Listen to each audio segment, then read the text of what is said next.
As steel shapes steel, the spirit shapes the soul. HOI. Iron sharpens iron.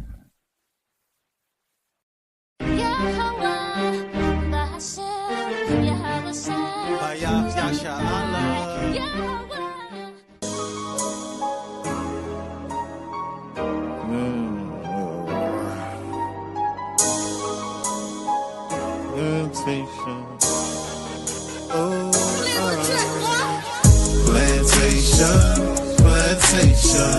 9 to 5 be the time I was wasting. Man, I feel like I need a vacation. Saving up for my resignation. Why I feel like my manager hating. Ain't the one for no verbal castration. This government ain't giving reparation. We'll go to crime trying to fight the temptation. Rejoice in tribulations, demonstrate patience in every situation, picking up the pieces to their heart restoration. People broken hearted and in need of salvation. We in captivity, we done lost our history, disconnected from his laws, now there's no integrity. Here's the book and let them see, because they dying in these streets, walking in darkness, and where the carcass is, the eagles be. Walking in darkness and where the carcass around us like vultures, murder on their mind when they approach us. Let your light shine, watch them scatter like roaches. Babylon falling cause we taking back our culture. Heal our land, Abba now, put us back in agriculture. This word burning them up, Romans is a flamethrower. We prophesy destruction, nukes coming, game over. International, continental, ballistic missile. Them bombs dropping like rain, no drizzle.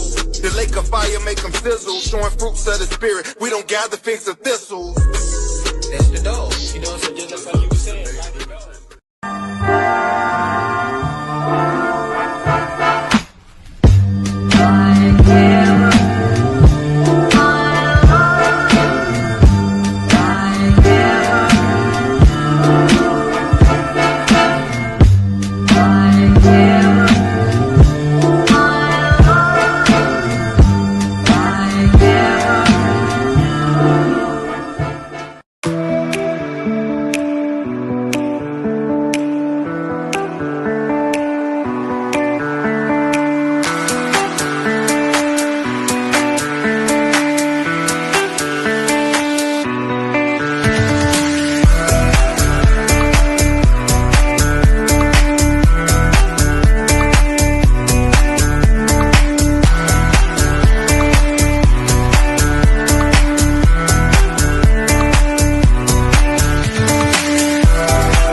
Hey, my name is Amani Bright Laws.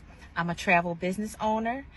My business is Always Shine Bright Travel, where we help you discover your next bright destination.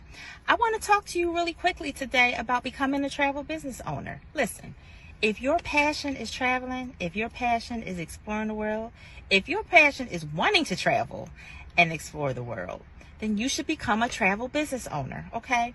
I have 2 easy ways to get started. Less than 1 minute, okay? The first way, up here, our website, travelagentworkshop.com. And please use my sponsor ID, Always Shine Bright, okay? The second way is a text code. Text the word workshop to the number 281-767-9711. And again, reference my sponsor ID, Always Shine Bright, okay? Listen. The workshop is free. It's a free 3-day workshop, which gives you all the information on how to get started to become a travel business owner. Okay. Any questions that you have will get answered within that workshop. Okay. So let me meet you on the money making side of travel, where you can turn your passion into your paycheck. Y'all know what time it is. It's your boy Chef D-Nail. Over here, guess who's cooking? Good cooking, good eating, good living. Y'all know how we do it every Sunday about this time, man. We're going to get straight to it. We got the chicken and dumplings, all right? We got the perch fish with the mac and cheese, with the yams, with the 5 cheese toast over here on the Texas side. And of course, we got the world famous turkey tips, all right? We also got, on this one, we got the greens with the turkey tails, and we got the spaghetti. You already know what time it is, man. Hit the link, 773-992-4737 is the phone number to place your order every Sunday, all right? And you can hit us up on the Cash App to make payments at Guess Who's Cooking, the number 2.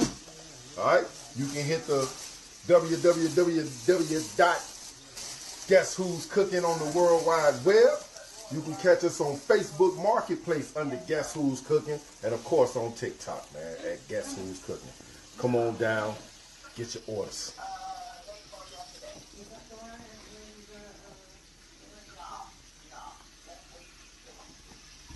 Give me shame, I give you peace from underneath. Give me mind and be in light to reignite. Can you open up the doors to let me in? Can you open up the doors to let me in? You could put the heart inside, don't tell my head. As I sing the love inside from out my mouth. Tell me what you need to find. Tell me now. Tell me what you need to find.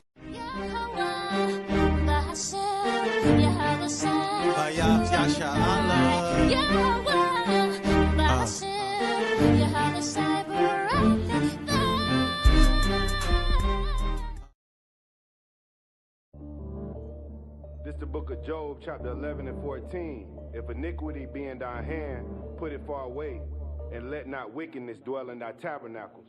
I caught a demon in my house and cast it out on sight. That's why they hate on Chaasadyah, cause we shine that bright. The mother nations in the dark and we the children of light. Yeah, we the salt of the earth and yeah, we breaking the curse. And we rehearse the righteous acts cause we ain't trying to get murdered. And yeah, this truth is gonna heal you, but at first it gon' hurt. That's why you see us in the field putting in laborers work. Feet in the block with that manna that came from heaven with mercy. We lit like frankincense. Yeah, we them ancient men. We lit like 7 candlesticks. Confess my faults, no secret sin. They on the outside looking in, peeping in, peeking in. They thinking about sneaking in, but we perceive thoughts. And obey what we've been taught. Okay, my riches stored in heaven. I don't lock it in a vault. Standing on my father's business. Yeah, I walk it how I talk. Against the rulers of the darkness of this world, I done fought and knocked them out. With my sword, about to cut their heads off. They put up Planned Parenthood, but couldn't cut the eggs off. So we scramble up their brains while they drunk off eggnog. Babylon was Big Wolf, now it's just a dead dog. America, the mother of harlots. The saints gon' take the kingdom, that's gon' happen regardless. Yeah, how was Shy coming, garment like red carpet. Brought this truth to their ear, but they still didn't hearken. I caught a demon in my house and cast it out on sight. That's why they hate on Chaasadyah, cause we shine that bright. The mother nations in the dark and we the children of light. Yeah, we the salt of the earth and yeah, we breaking the curse. And we rehearse the righteous acts cause we ain't trying to get murdered. And yeah, this truth is gonna heal you, but at first it gon' hurt. That's why you see us in the field putting in laborers work. Feet in the block with that manna that came from heaven with mercy. No benefits, striving for the paradise. Can't turn my father's house into a house of merchandise. Can't be a leader, your heart not circumcised. Wanna be on demon town till I cast them out. When I exercise, the Bible get weaponized. It's my sword, it'll leave a heathen paralyzed. Holy Spirit get energized, prophecy visualized. Witchcraft get minimized through the vaccine they synthesize. Wanna see my people victimized. Tell the Allah how you come through and terrorize. Yasha Allah rise. My soul on fire, I see it in my eyes. Babylon, straight out the rotten apple. Grab Esau by his heel and his Adam's apple. Cast every single demon out the tabernacle. Yeah, how we shall return, leave them all trampled. I caught a demon in my house and cast it out on sight. That's why they hate on Chaasadyah, cause we shine that bright. The mother nations in the dark and we the children of light. Yeah, we the salt of the earth and yeah, we breaking the curse. And we rehearse the righteous acts cause we ain't trying to get murdered. And yeah, this truth is gonna heal you, but at first it gon' hurt. That's why you see us in the field putting in laborers work. Feet in the block with that manna that came from heaven with mercy.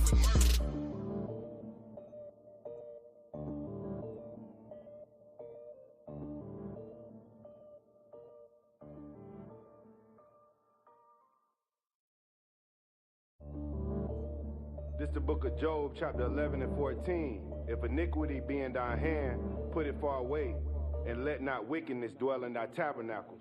I caught a demon in my house and cast it out on sight. That's why they hate on Chaasadyah, cause we shine that bright. The mother nations in the dark and we the children of light. Yeah, we the salt of the earth.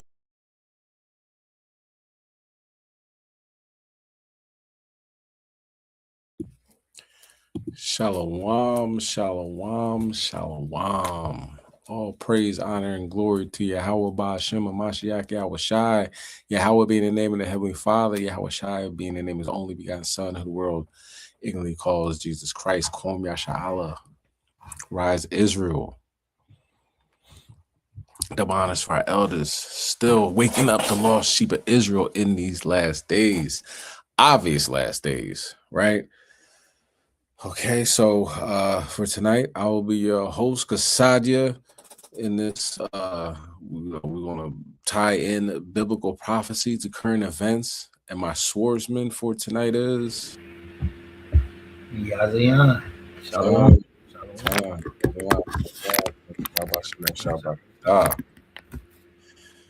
All right, so got the incense lit. That ain't the only thing that's lit. You know what I'm saying? These prophecies are lit. These current events are lit. The Middle East is lit right now. We gonna go through it. It's a lot to cover. God, from one week to the next, you never know what's gonna happen. Repentance is very necessary. All right. So of course we're gonna start off with the Lord's Prayer in Paleo Hebrew. You can find this in Matthew chapter 6, verse 9 through 13. All right. So here's the Lord's Prayer. Abanawa, Shabbat Shemayim, Kodash, Haya, Shemaka, Yahweh, Malachbaka, Thaba'a, Ratazayaka, Haya, Aisha, Rataza, Kawa, Aya, Bashemayim, Natananawa, Lacham, Cow, Yuwam, Wasalafnawa, Kabawafnawa, Kasalafnawa, Kabawafianawa, Wala'a, Thabianawa, 191, Abul, Hawashainawa, Mayan, Rai, Kaya, Laka, Hamalakwa, Wa'ala, Wata Palaraf, Laiwalamyam, Aman. God, giving all praise and honor and glory to you. How about Mashiach Yahushai? All right.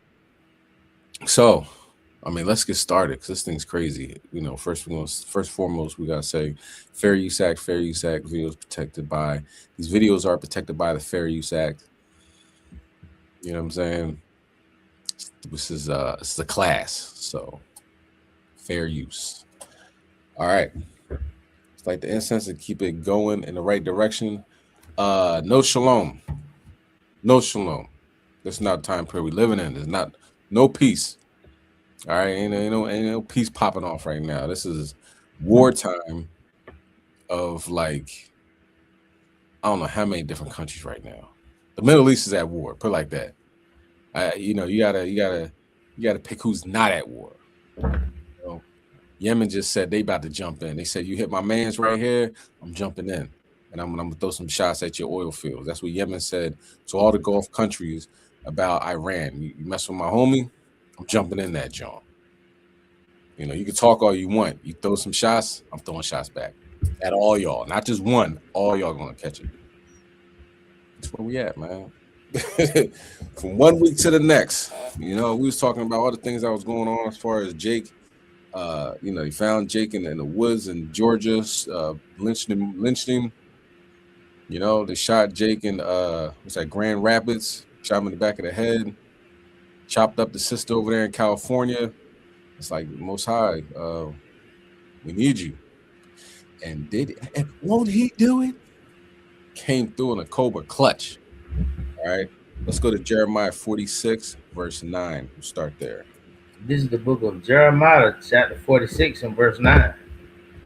Come up, ye horses, and rage, ye chariots, and let the mighty men come forth, the Ethiopians and the Libyans that handle the shield, and the Libyans that handle and bend the bow. So right now, Africa, the Sudanese, I believe, and a lot of people from Libya, of course, flowed out of there with weaponry when America, pistol whipped Gaddafi and killed him, and just opened up floodgates and to stabilize that whole country. Country was, filled with gold and about to have their own currency and free education, free everything. But course, America's like, nah, since they're the great Satan, they stabilized that country, so a lot of people left with a lot of weapons. But they said if there's ground troops in America, I mean not in America, in Iran, if America sends ground troops on the ground, boots on the ground or whatever, we jumping in there, you know. So it's going down, and the Lydians, right, were conquered by the Persians, believe it or not. You know what I'm saying? So a little history. Go ahead, can you read verse 10. For this is the day of the Lord, Yahweh of hosts, a day of vengeance, that he may avenge him of his adversaries, and the sword shall devour, and it shall be satiate and made drunk with their blood. For the Lord God of hosts hath a sacrifice in the north country by the river Euphrates. Khan, you know, the river Euphrates goes through Iraq, and then at the south dumps into the Persian Gulf. Okay, go ahead, can you read the next verse. Go up into Gilead, and take balm, O virgin, the daughter of Egypt. In vain shalt thou use many medicines, for thou shalt not be cured. Khan, you know what I'm talking about? I'm talking about the daughter, virgin daughter of Egypt. Okay, can you read verse 12? The nations have heard thy shame, and thy cry hath filled the land. For the mighty man have stumbled against the mighty, and they are fallen both together. So right now you have America and Israel went on a bombing campaign in Iran. In Iran, you know what I'm saying? If you get in a fight, somebody swing on you first, you know, you take a couple of them blows, and now it's on. You know what I'm saying? You ain't knocking me out, so it's a wrap. So we're going to see what is occurring over there. You can go to Fox News and go to CNN. They'll give you a little bit of what's happening. We're going to go to the people that are on the ground, the generals, interview with the people that have seen it, that are seeing it. You know what I mean? And don't really have that propaganda spin to give to the world. You know what I'm saying? The thing about Iran, the reason why they haven't bombed Iran for all these years, you know, John McCain was talking about it, bomb Iran, is because they know Iran is vicious. You know what I'm saying? They humble Muslims. I give them that. They humble. They sit. They like, look, we don't want any trouble. You know what I'm saying? But there's a reason why people over there in the Middle East don't mess with Iran. Donald Trump is such a, like, you know, we know he's racist, you know what I'm saying? And he's like, there's no way any of these brown people can do anything to me. We're gonna go in there, kill the Ayatollah, which they did, and they're gonna bow down to me. That's what he thought, and it's not happening the way he thought it would happen. So we're gonna get what's going on, leave the propaganda out of it. Let's go to Ecclesiastes chapter 3 and verse 1. We're gonna leave the propaganda out of it. We're gonna stick to facts and biblical prophecy. You know what I mean? I'll throw my opinion in there every now and then, but we're gonna stick to just the facts. Just the facts. This is the book of Ecclesiastes, chapter 3 and verse 1. Start from the top. To everything there is a season and a time to every purpose under the heaven. So there's a time for every season, you know what I'm saying? And every purpose. Okay. You go to jump down to verse 8. Verse 8. A time to love and a time to hate, a time of war and a time of peace. Okay. There's a time to love and there's a time to hate. There's a time of peace, time of war. Are we in the time of peace? Are we in the time, right? Are we in the time where Qatar and Iran are loving each other? You know what I'm saying? What time are we living in? Are we in the time where Afghanistan and Pakistan are loving each other? They're at war right now. No. You know what I mean? It is going down in the world. Still same thing with Ukraine and Russia. But don't forget, China is closely monitoring everything. And they might just jump over in Taiwan. What is America gonna do? They get boots on the ground. They have to occupy themselves and with the satellites and the logistics and everything over there in the Middle East. Taiwan's as good as theirs.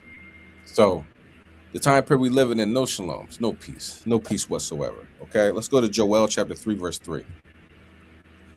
This is the And book of Joel.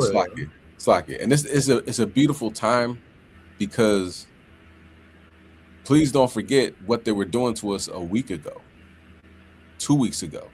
You know what I mean? What they're doing to 10 tribes, harassing brothers, ICE harassing brothers, 10 tribes, throwing them in internment camps. You know, people have been dying in those camps. You know, taking them to with the supermax prisons, taking them out the country. You know what I'm saying? So it says the Most High is giving vengeance towards our adversaries, and this is something that should excite you. It excites me. All right, go ahead, King. You bring it out. This is the book of Joel, chapter 3, and verse 3. And they have cast lots for my people, and have given a boy for an harlot, and sold a girl for wine, that they might drink.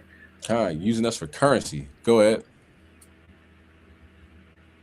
Yeah, and what have ye to do with me, O Tyre, and Zidon, and all the coast of Palestine? Will ye render me a recompense? And if ye recompense me, swiftly and speedily will I return your recompense upon your own head. So right now as well, over there in Tyre and Zidon, Tyre is in modern day Lebanon, right? And they are at war actually with northern Israel. You know what I'm saying? Well, Israel, in the north of Israel, they start throwing some shots as well. And the Israelis say, okay, we're going to invade again. So right now they're at war. So this is a beautiful thing that the Lord is doing. Let's get First Maccabees chapter 2, verse 10. You know, who hasn't been involved in our captivity?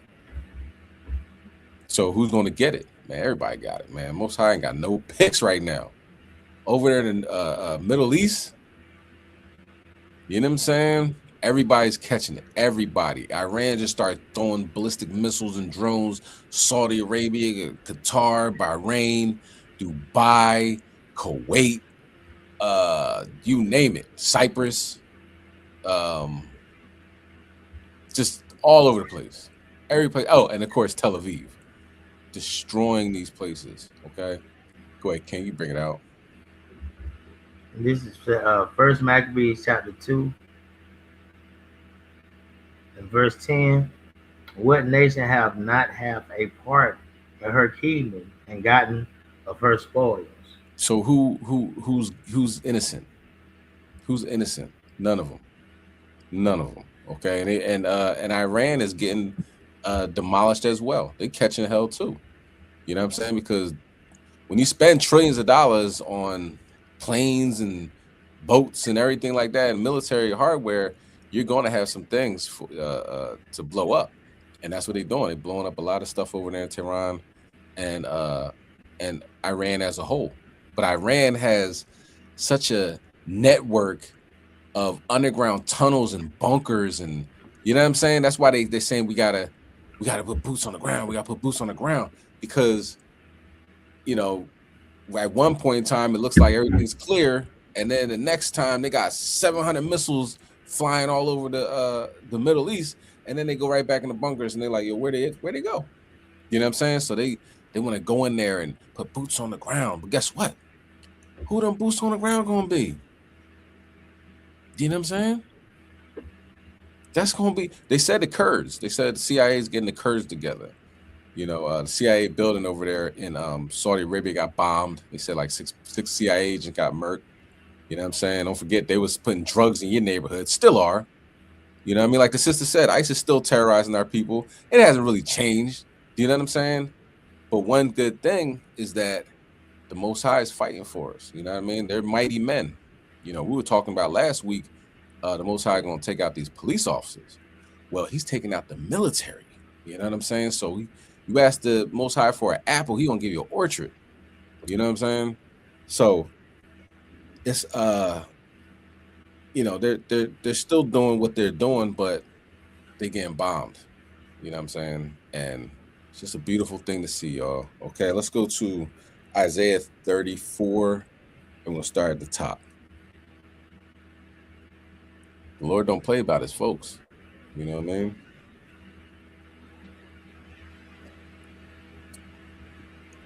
This is the book of Isaiah, chapter 34, starting from the top.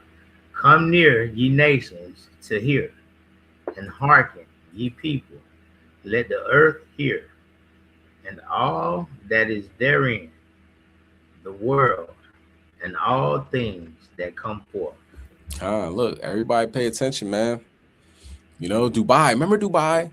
They called our sisters to go over there to steal their passport. You know what I mean? Call them porter potties or whatever. Like they do some nasty stuff over there in Dubai. You know what I'm saying? It's a real slave country. I mean, United Arab Emirates, Dubai and United Arab Emirates is a slave sport. You know, to this day, and all those other Gulf countries, right?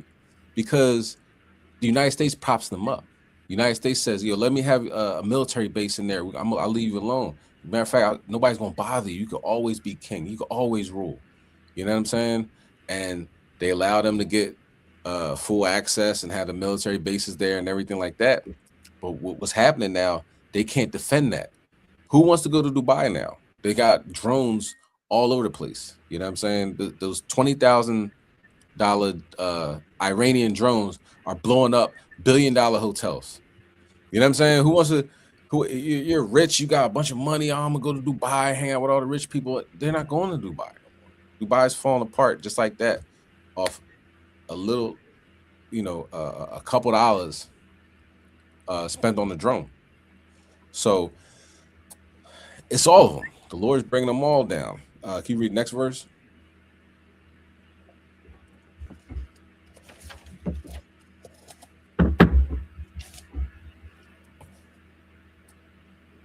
For the indignation of the Lord is upon all nations, and his fury upon all their armies. He hath utterly destroyed them. He hath delivered them to the slaughter. Time. You know what I'm saying? So it is what it is. It is what it is at this point, okay? Now, let's go to Isaiah 55, verse 6, okay? We see what's going on. We see that the Most High is in full control of the situation. You know what I'm saying? You can't have this much war. The Lord is a man of war. You can't have this much war and God isn't involved, okay? How about Shem Yahushai is deeply involved in what's happening in the Middle East, putting Trump, you know, harden his heart. You know what I'm saying? That we can win this in 2 days, 4 days. Iran's like, you know, welcome. You know, you stepped on Gilmore's property now. You know what I'm saying? We're in this for years. You know what I mean? We planned this. We knew this was going to happen. We're waiting. We're ready to fight for years. He's talking about, oh, man, I get in there and fight. And then after the midterms, you know what I mean? I could come out and say, I'm victorious. I beat Iran. It's not that easy. You know what I'm saying? So with all this going on, it's a great time to repent. It's a great time to fast. It's a great time to, you know, just get closer to Yahweh Shem Yahushai. Go ahead, King. You bring it out. This is the book of Isaiah, chapter 55, and verse 6. Seek ye the Lord while he may be found. Call ye upon him while he is near. It said the Lord, he said, God's going to visit the earth in which he made. Okay. So, and how's he visit? You see, with great noise, with thunder and tempest. You know what I'm saying? The sword. He's a God of judgment. Okay. So this is a great time to get closer to the Most High God, to pray without ceasing. Okay. because you don't want to be in a position where the lights go out and you find yourself like, oh man, I should have repented. You know what I mean? You hear the sky crack open, oh, I should have repented. You know, and brothers, I see, you know, posts, oh man, we still got 50 years here. You know, y'all talking about World War III. We got 50 more years here. This ain't happened. This ain't happened. He's coming like a thief in the night. What are you talking about? You know what I'm saying? Like, let's be honest. When you talk about World War III, what are you really talking about? America's involved. Israel's involved. Iran's involved. China's giving logistics. You know what I'm saying? Russia and Ukraine are already at war. Saudi Arabia said they're now at war. Qatar said they're now at war. Yemen said if any problem, we jumping in. The UK sent F-22s, I believe, or fighter jets rather, to the fight. You know what I'm saying? They bombed Cyprus where they are. You know what I mean? You guys are gonna see later on, and France and Germany are being pushed into the war. Okay, so who we missing? Antarctica? What does World War III mean to you? I know you're saying, you know, the nukes. But one thing you gotta understand is that America does not have the interceptors to continue this war. The amount it costs $1 million for one interceptor. If they make 6 to 7 of them a month, right? It takes a long time to make, as opposed to these drones that cost $20,000 to make, and it takes 3 or 4 interceptors to knock down one drone. The math ain't mathing. And they don't have an unlimited supply, like Donald Trump said. Marco Rubio said, we don't have a unlimited supply. The next day, Donald Trump said, oh, we have unlimited supply. He's lying, okay? That's why they couldn't go any further with the 12-day war, because they ran out of interceptors. Now they killed the Ayatollah, right? Their spiritual leader, and they're like, there is no peace. You know what I mean? Let's get 1 Thessalonians 5:1. He said, there is no peace. We're going to keep going. We're doing that for years. All right? So, listen. You know what I mean? Just don't get caught up in, you know, brothers and, you know, online saying that you got another 50 years here when you see all these prophecies happening right, you know, in front of your face. Because trust and believe, if they run out of interceptors, Donald Trump is not afraid to push that button. Donald Trump is not afraid to put a tactical nuke on one of them cruise missiles and blow some stuff up. And then when that happens, now you really got China and Russia involved. You know what I'm saying? When that happens, Pakistan is involved because they got nukes too. They might just nuke India just for, you know, for the hell of it. And a lot of Sunnis are in, I believe it's Sunnis and Shiites are in Pakistan. The same type of Muslims that are in Iran. Okay, so let's read on. 1 Thessalonians 5 verse 1, King. This is the book of 1 Thessalonians chapter 5 and verse 1. But of the times and the seasons, brethren, ye have no need that I write unto you. Khan, go ahead. For yourselves know perfectly that the day of the Lord so cometh as a thief in the night. Yeah, so the day of the Lord comes as a thief in the night. You know what I'm saying? And think about it like this. Where were you when you realized that America and Israel bombed Iran? I was asleep. You know what I'm saying? I woke up and, you know, groggy, you know what I mean? This was Sabbath or something. I'm like, took my phone out, you know. Thank God I'm alive. And you see Donald Trump talking about, yeah, so we had to do it. Had to do what? You know what I'm saying? So it's like a thief in the night. You wake up and everything's gone. Like, what? I got robbed. You know what I'm saying? But in this case, woke up and the whole world just flipped on its head. And it's still going on right now. It's still bombings. It's still crazy stuff going on right now. Okay? Go ahead. Read verse 3. For when they shall say peace and safety, then sudden destruction cometh upon them, as travail upon a woman with child, and they shall not escape. Didn't Donald Trump just make the was it the group of peace or something like that? He's, you know, a peace group, all war criminals. Everybody that's in there is not about peace. You know what I'm saying? But they keep saying that. Oh, and they were doing peace talks, right, in Oman. They were doing peace talks. It's the second time America is like Pearl Harbor, like the Japs in Pearl Harbor. You know what I'm saying? They said those sneaky Japs, those sneaky Americans. It's like, yo, come on, let's talk about peace. Come on, let's go to Amman, some place that's real set apart. You know what I mean? Nobody's gonna bother you there. We're not gonna bomb you there. Let's go to Amman and talk about peace. And what happened? They bombed them. You know what I'm saying?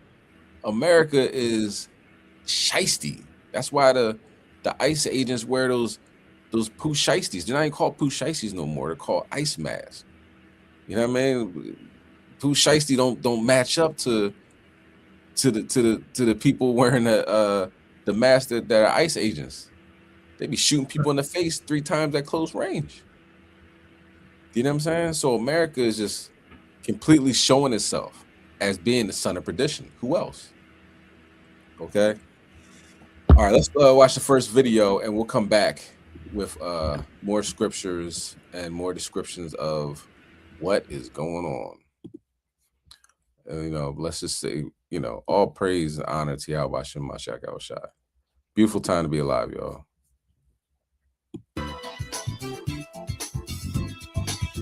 Welcome to Democracy Now!, democracynow.org, the War and Peace Report. I'm Amy Goodman.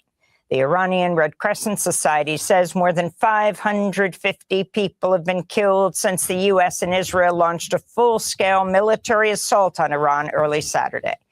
The unprovoked attack prompted Iran to launch missiles across the Middle East, targeting Israel and Gulf Arab nations. The joint U.S. and Israeli war on Iran began with a daytime assault on high-security compound of Ali Khamenei, Iran's 86-year-old supreme leader. He was killed in the attack, along with his daughter and grandchild, and with Iran's defense minister, the head of the Islamic Revolutionary Guard Corps, the chief of staff of Iran's armed forces, senior intelligence officials, and other Iranian leaders. Scores of civilians have also been killed in southern Iran. A missile struck a girls' elementary school in the city of Manab, killing at least 165 people. Nearly 100 others were injured.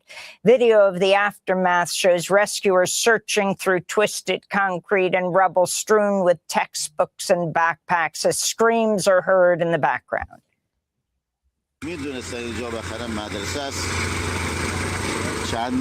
As we entered the school, we saw the body of a teacher that had been cut in half. And as you can see, we are still clearing the debris, and even now, body parts are still coming out. In another strike, 18 people, most of them children, were killed in Lamerd in southern Iran when a missile struck residences and a gymnasium. About 100 people were wounded in that attack. In a video message, President Trump called for regime change and urged Iranians to take over their government. On Sunday, Trump confirmed reports that 3 U.S. service members have been killed, a toll that's since risen to 5. Trump said there would likely be more injuries and deaths ahead in an operation he said could last for weeks. For almost 50 years, these wicked extremists have been attacking the United States while chanting the slogan, "Death to America" or "Death to Israel," or both. They are the world's #1 state sponsor of terror. We are the world's greatest and most powerful nation, so we can do something about what they do. President Trump launched the attacks without congressional approval. They came shortly after Omani mediators held a breakthrough in indirect talks between the U.S. and Iran and Geneva when Iran agreed to zero stockpiling of uranium as a guarantee that it would not pursue a nuclear weapon.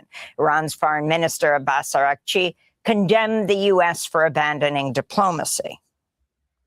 Contrary to Americans, that their record is very bad and very negative. You know, this is the second time that we negotiated with Americans and they decided to attack us right in the middle of negotiation. In Israel, an Iranian ballistic missile struck a residential district of Beit Shemesh on Sunday, killing 9 people and wounding 27 others. Another strike killed a woman in Tel Aviv. Other Iranian missiles were intercepted by Israeli defenses, including one that crashed onto a street in Jerusalem, injuring several people. Iran also launched retaliatory strikes against all Gulf Arab nations that host U.S. military bases, with the exception of Oman, Bahrain, Qatar, the United Arab Emirates, Kuwait, Jordan, and Saudi Arabia. All were struck. One person was killed in Abu Dhabi, another person killed in Kuwait, where a defense ministry official reported 3 U.S. F-15 fighter jets were mistakenly shot down by Kuwaiti air defenses. In Saudi Arabia, an oil refinery caught fire after it was struck by debris from an Iranian missile, closing a facility that processes over 500,000 barrels of crude oil a day. Shipping through the Strait of Hormuz has effectively come to a halt due to the U.S.-Israeli attack on Iran. Oil prices have surged to a 52-week high, with many analysts predicting they could soon top $100 a barrel. Hundreds of thousands of travelers have been stranded as all flights through some of the world's busiest international airports have been grounded. Stock markets across Asia opened sharply lower on fears the attack on Iran will slow the global economy.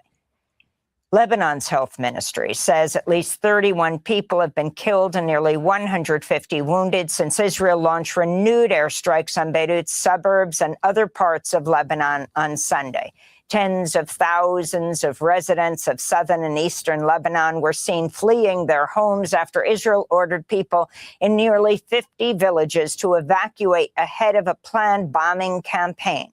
Israel's military says its renewed war on Lebanon comes in response to missiles and drones fired by Hezbollah in retaliation for the assassination of Ayatollah Ali Khamenei. They were Hezbollah's first major violations of a ceasefire that took effect in November 2024. During that time, the United Nations peacekeeping force in Lebanon, known as UNIFIL, documented more than 15,000 ceasefire violations committed by Israel. Officials in the United Kingdom say an Iranian drone struck a British airbase in Cyprus overnight, causing limited damage and no casualties. Iran's attack came after British Prime Minister Keir Starmer said he'd agreed to the Pentagon's request to use British military bases for what Starmer called defensive strikes on Iranian missile sites.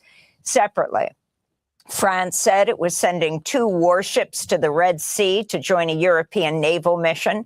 Meanwhile, Germany's foreign minister denied reports that Berlin was seriously considering joining the war against Iran. In Spain, Prime Minister Pedro Sanchez condemned the U.S.-Israeli strikes as a breach of international law.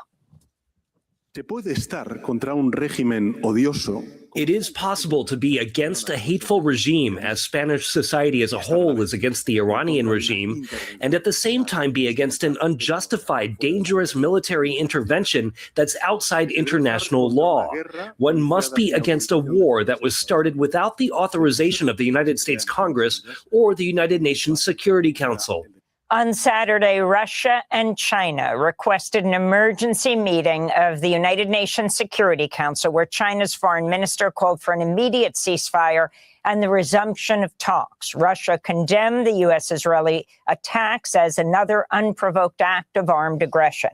Today, U.S. First Lady Melania Trump is presiding over a UN Security Council meeting titled Children, Technology, and Education in Conflict. It's the first time a spouse of a world leader has chaired such a session, and comes just days after U.S.-Israeli strikes killed scores of Iranian school children. The White House says top Trump administration officials will brief both chambers of Congress Tuesday about the U.S. strikes on Iran. All right. Well, I guess that's a good time to brief people, after you start the war. But I guess better late than never, right? Anyway, so as you can see, a lot's going on. You know what I mean? They're in Lebanon. You know what I'm saying? Fight, blowing up stuff in Lebanon. It is going down. It also says North Korea allegedly is to give missiles to Iran if they ask. They said, yep, one is all it takes. One is all it takes to get these Amalekites out of there. All right. Let's go to Revelation chapter 16 and verse 15. It's a lot to unpack. It's a lot to unpack. You know, it's not just as cut and dry as mainstream media likes to say it is. It's going down over there. All right. This is the book of Revelation, chapter 16 and verse 15. Behold, I come as a thief. Blessed is he that watcheth and keepeth his garments, lest he walk naked and they see his shame. So blessed is he that watcheth. We got to pay attention. We got to watch what's going on. You know what I mean? What I noticed, say with like the Epstein files, I was having a conversation with some sisters out on the street. You know, I was reading the scriptures and everything, right? And they say, the white man's not that bad. You guys are always so angry. You know, why do you think they're so bad? I'm like, did you read the Epstein files? Because that's the ultimate, you know what I'm saying, trump card, if you will. You know what I'm saying? The 34 count convicted felon president is in there over 1 million times. So they said, no, well, I don't read that. So what it comes down to is, it's a difference between, Israelites and Christians. Us Israelites, we got to pay attention, man. We gotta open up the book and read. We got to pay attention to the signs, what they're talking about, what they're saying. The thing about Esau is he'll say, we're thinking about doing this, and then they'll do it. They already have it in their mind that it's getting done.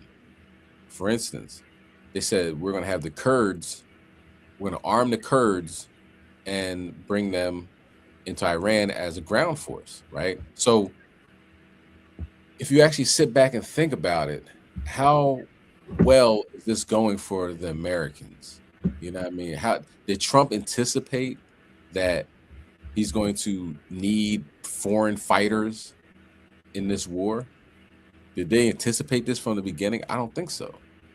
I think they anticipated blowing up places in Iran, and Iran saying, "Oh, we're so sorry, America's so strong, so powerful. Let's walk away. Here, you can have our country." That's what they honestly thought was going to happen. Now, when you see that that's not happening, now it's plan B, plan C, plan W.W.C. You know what I'm saying? So now they said, we're going to arm the Kurds. And apparently they said the Kurds entered into the western side of Iran. I don't think that happened, because if it did, they would be coming back in body bags, because Iran has tremendous drone capabilities. And, it's a reason why this place hasn't been invaded like that. Do you know what I'm saying? There's a reason why they've been kind of like, I'm not going to say untouched, but people don't mess with them, just like Russia. In that area, it's a lot of mountainous regions. You know what I mean? You have to climb mountains to get over there. And if you try to fly, you have to have enough gas, fueling.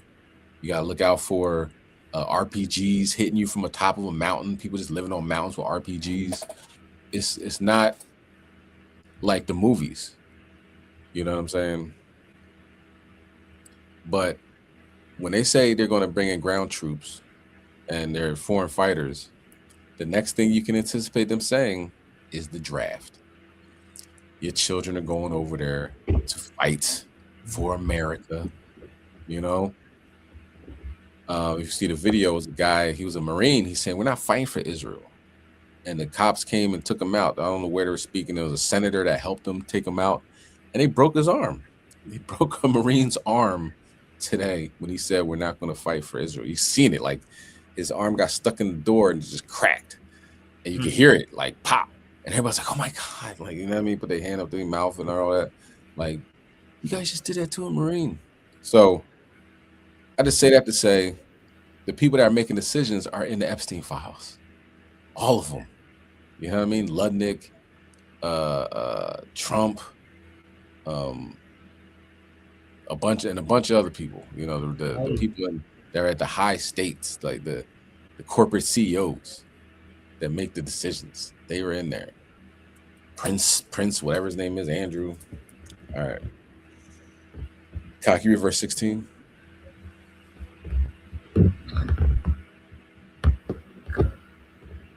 Verse 16.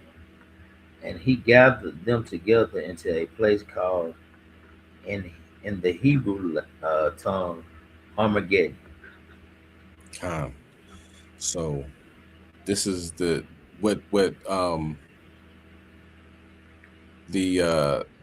department heads in the Department of what do they call it? Department of War now, or whatever, Department of Defense. They said this is ushering in Jesus. Okay, this is the final battle. Trump is anointed by Jesus, and he's ushering in the return of the Messiah. There's an old video of Benjamin Netanyahu talking to some rabbis, and those rabbis were saying, "You're going to be the one to bring in the Messiah." And this was young. This was young Benjamin Netanyahu. Okay, now he's war crimed in. He's locked into Satan and all that, right? But this is what they want to do. They want to usher in the Messiah, right? Now, do they know that's going to end up bad for them? Probably, but they can't help it. You know what I'm saying? These people cannot help it. They are more controlled by the Most High than you can ever imagine. You know what I'm saying? So when we see these things happening, they blew up a school with schoolgirls in it and everything like that. You know, all these heathen nations are going to get that payback that, you know, that the Most High has in store for them. So some of the worst things, you know, the worst things that's happening, it is the Lord allowing it to happen because they did it to us. Okay? Can you read verse 17? Verse 17. And the seventh angel poured out his vial into the air, and there came a great voice out of the temple of heaven from the throne, saying, "It is done." It's done. Now, you know, people take slack on this. We mean it's done. I mean, we're there. You know, is Yahushua gonna come back tomorrow and everything? I don't know when Yahushua coming back, but I do know this: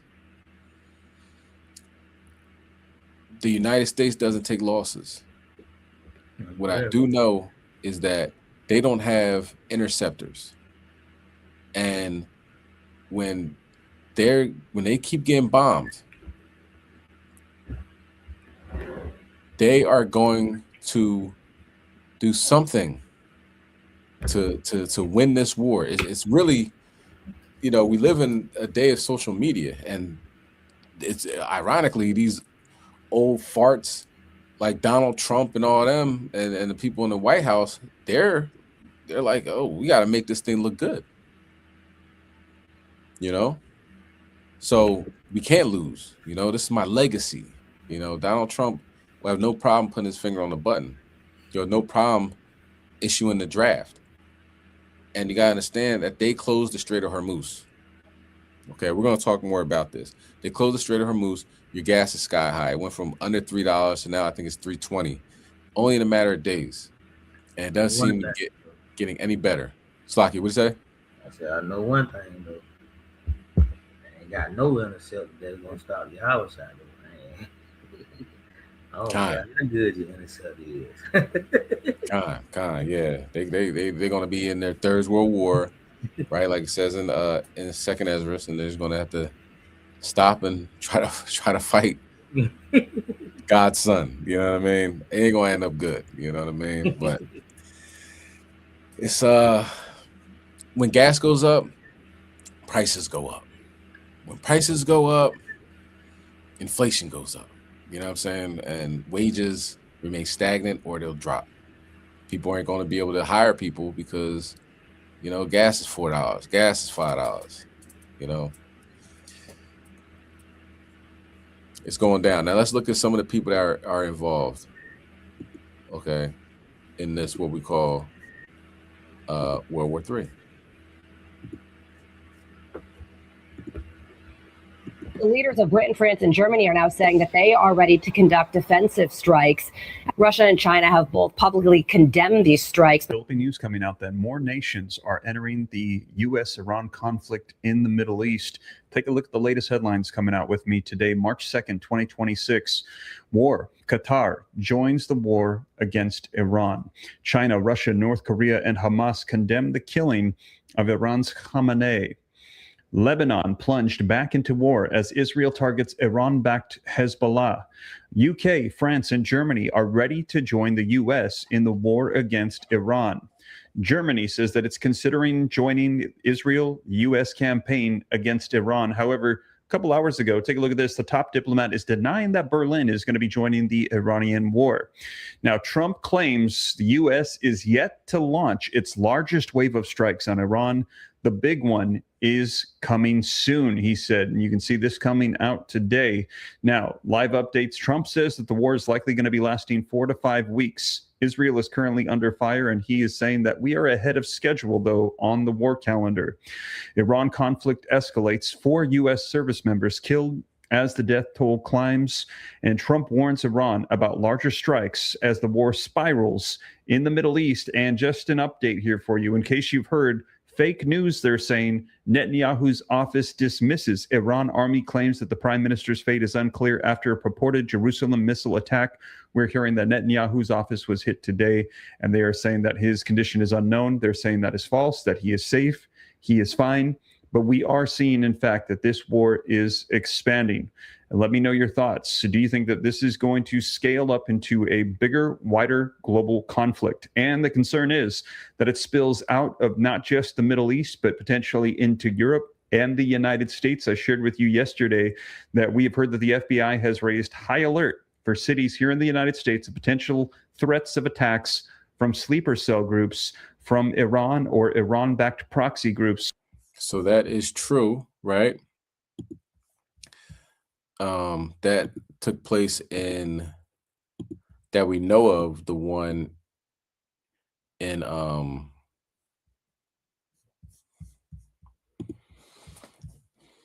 what was that? Austin, Texas.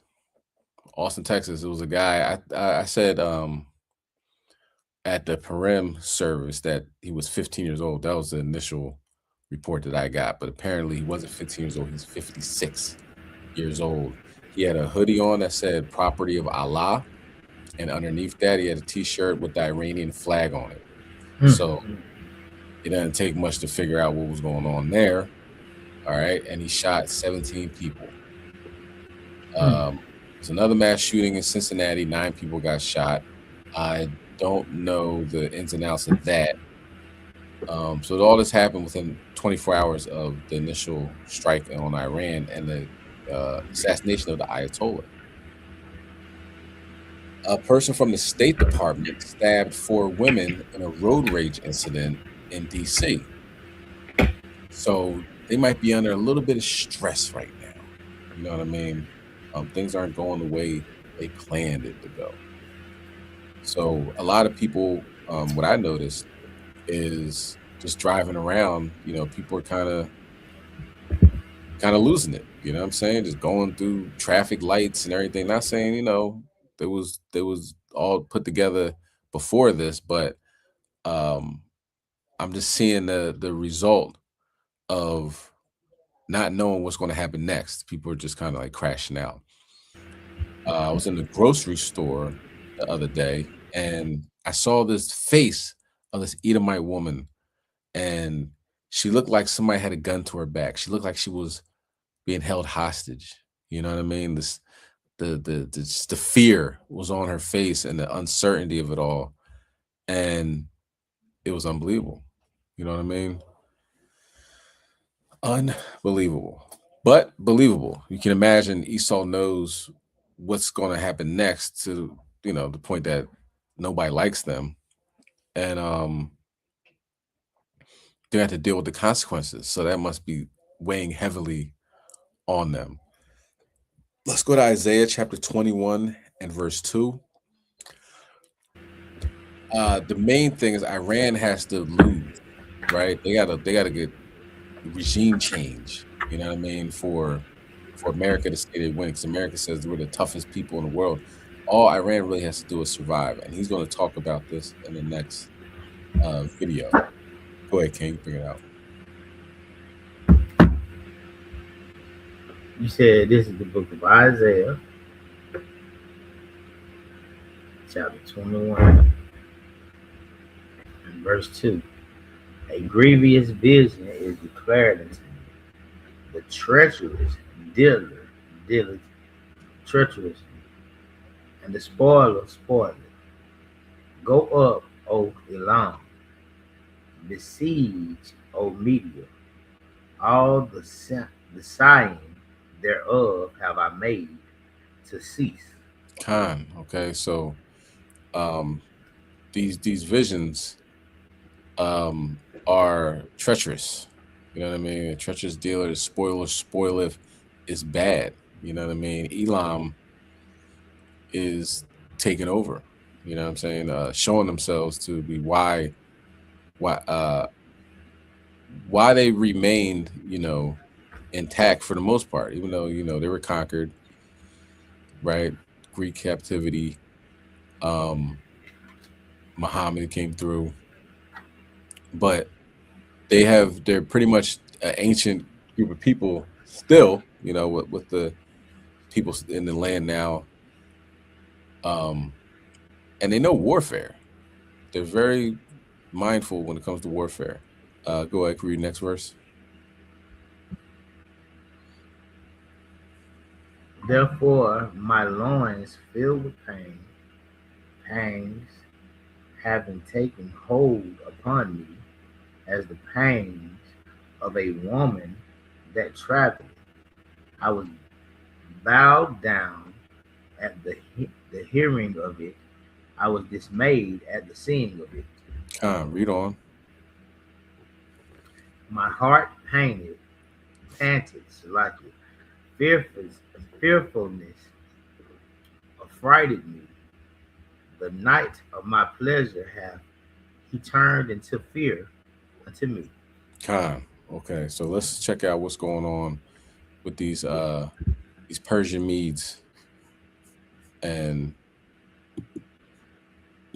how this is Conor McGregor, I believe his name is, or something like that, or Douglas.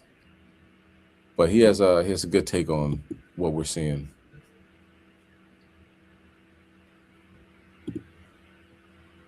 That breaking news, I want to go to a special guest, Colonel Douglas McGregor, U.S. Army Colonel, former senior advisor to Secretary of Defense under President Trump, joins me.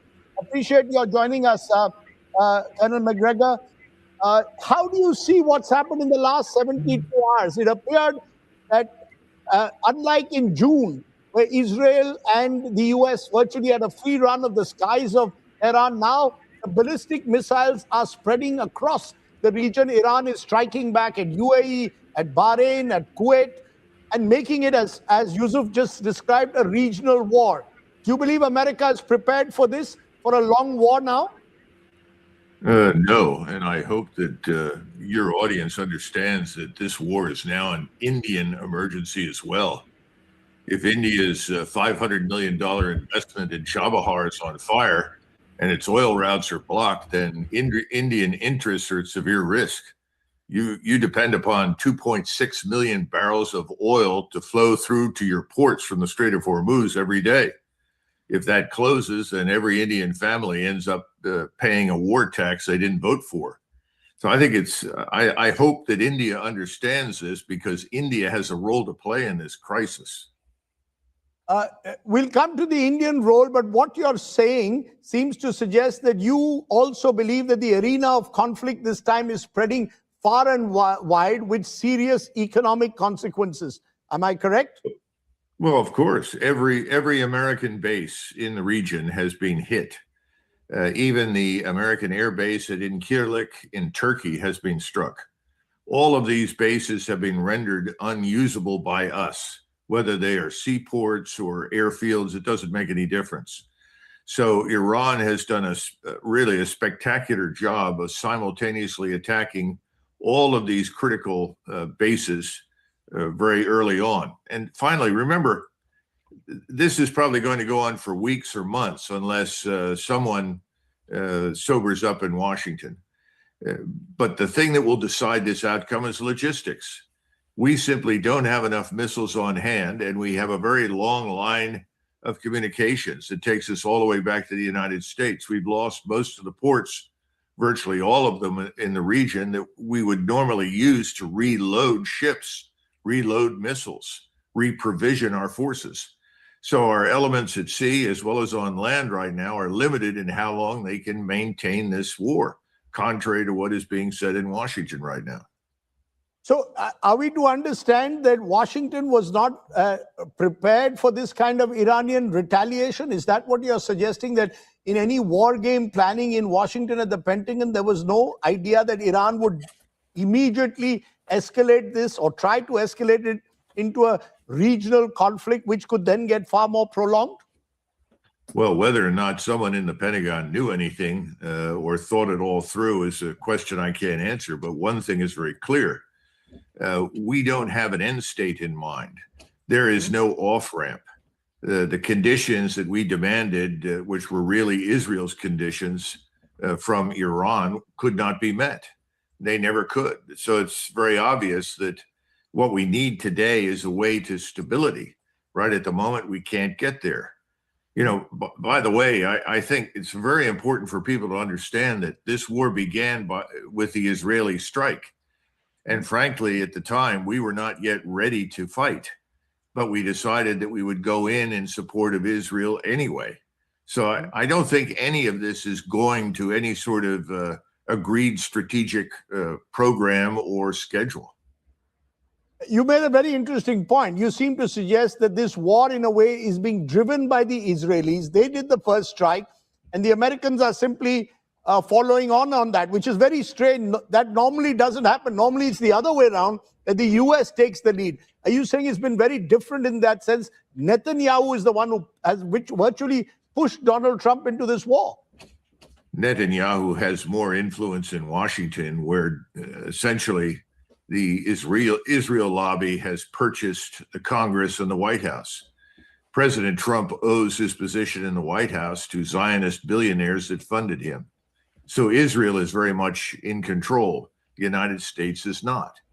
And this is a serious problem. You'll note that the Secretary of Defense talked about Iran as a state sponsor of terrorism. Well, that's a lot of nonsense. He's referring to things that happened 40 years ago. Iran has changed profoundly, and Iran is not a state sponsor of terrorism. If we were really concerned about radical Islam and terrorism, we'd be focused on Pakistan. Pakistan is the wellspring of radical Islam, financed in large part by Saudi Arabia. And now we have a government in Syria, which is a product of ISIS and al-Nusra and al-Qaeda. So why are we attacking Iran? We are attacking Iran because it's the last state in the region, at least at this point, that is presenting resistance to Israel. Israeli or Jewish supremacy in the region cannot be established until Iran is eliminated as a major player. So this is no longer about regime change. We're trying to destroy the Iranian state.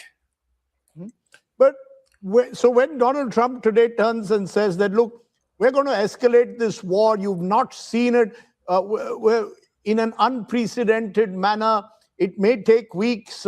He's also warned of casualties. We've already got confirmed reports of 4 American soldiers. Are you saying it could get worse? Because one red line we are told is that there will be no use of U.S. ground troops come what may.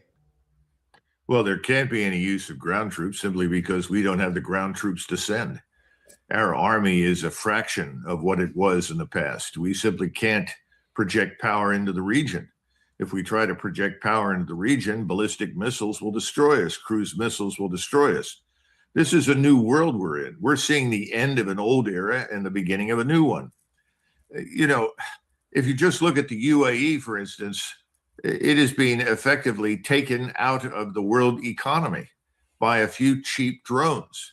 And our missile defenses have turned out to be completely inadequate to the task of protecting the Gulf states, where we've invested time and money to effectively protect them. Well, we can't do it, and that's being demonstrated. I think the world is changing dramatically right now. So, Colonel McGregor, do you believe, therefore, regime change is possible, or will that be off the table? Will this now be the US and Israel claiming, look, we got Ali Khamenei out. Now we'll press the pause button, perhaps, and go back to the negotiating table? Does the US have the appetite, I come back to it, for a prolonged confrontation, as you're saying, is more likely? No, there's no appetite in the United States for any sort of major war, let alone a long war. That's something that most Americans are unalterably opposed to. The Israelis have purchased the Congress and the White House. That's why we're doing what we are doing. There is no pressure or interest in the United States in any of this. You know, what we want in the United States has nothing to do with what President Trump and Congress are doing right now. This really needs to be understood. In the meantime, supply chains, you know, the global hub in the UAE with aviation, these things are being destroyed. You know, you've got 4.6 million of your citizens stranded in the Gulf. India faces a domestic humanitarian crisis that no evacuation can easily handle. This is a disaster. That's why I said I hope that the Indian government, which is probably the only adult in the room left right now, can bridge this gap. We're entering a sovereign shift. The future of the world is not being written in Washington anymore. By the time this is over, the Sykes-Picot Treaty, which created all of these tiny Arab states after the First World War, will be irrelevant. You know, the future is being written now in the Persian Gulf and in Asia. It's time really for everybody to understand the world has changed. America doesn't want it to change. That is the American government. We're really fighting against the future right now, not just Iran, because Iran is not our enemy. It's Israel's enemy.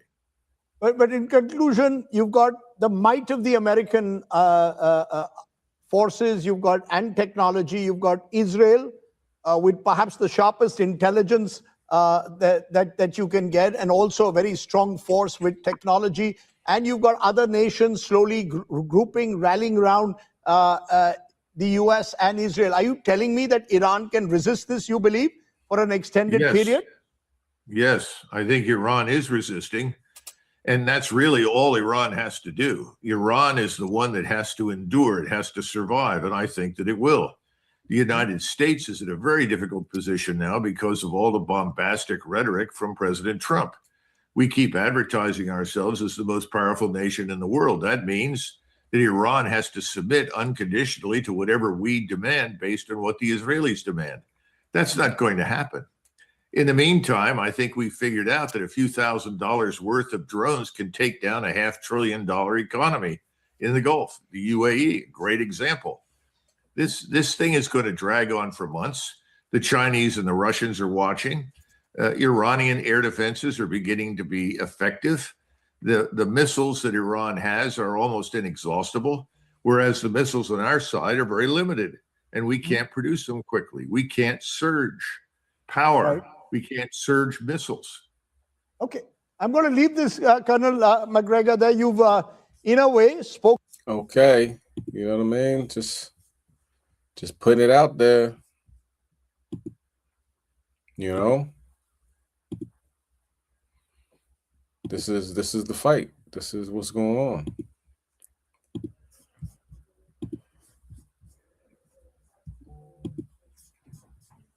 It ain't as cut and dry as Trump says it is. You know, it's not as cut and dry as Pete Hegseth says it is. You know, these drones are taking out, you know, like I said, $1 trillion economy. And, you know, we'll see if Saudi Arabia puts his money where his mouth is. And honestly, so the Saudi Arabian oil field got blown up. They caught Mossad agents doing that, though. You know, they try to blame it on Iran, so it'll be that Sunni, what is it, Shiite war. You know, and the Sunnis, the Sunnis are in Pakistan, so Sunnis, Pakistan, Iran, Shiite, Saudi Arabia, so forth and so on. But they caught the Mossad agents blowing up the oil field, and they try to blame it on Iran. Why are they doing this? Because if they blow up the Saudi oil fields, then they're in the war, because that's their main source of income. They blow up the Iranian oil fields, and you know, the whole region really is in flames. You know what I'm saying? Literally in flames. But and I mean, gas price would be astronomical. You're not getting anything from no grocery store anytime soon. You know, not maybe tomorrow, but you can see how the future of famine is being played out, because they closed the Strait of Hormuz already. Gas prices went up 20 cents. If they start bombing the oil fields right now, Qatar is not producing any oil, and they produce a lot of oil. Okay, so all these oil-rich countries where we get our oil from, getting our gasoline, it just don't come from nowhere. They don't produce oil. Gas prices go up. Prices at the grocery store goes up. It's not sustainable. Economically, America's done. Okay, so this ain't no walk in the park. You know what I mean? They killed the Ayatollah, their supreme leader. You know what I mean? Their spiritual leader, and it's war. Okay, let's continue on because we got more. All right, let's go to Isaiah chapter 13, verse 17. They don't want money. I mean, at one point in time, they had a nuclear pact. Obama had a nuclear pact. Of course, Trump says it wasn't good enough, got out of it, right? They had a nuclear pact. They had a nuclear pact, and they, you know, they unfroze their funds, some billions of dollars. Now you think if they unfroze their, and Trump, of course, put it back on. Now, if they unfroze their money, you think they will care? Let's see what the scriptures say. Go ahead, King. This is Isaiah 13 and 17. Behold, I will stir up the Medes against them, which shall not regard silver, and as for gold, they shall not delight in it.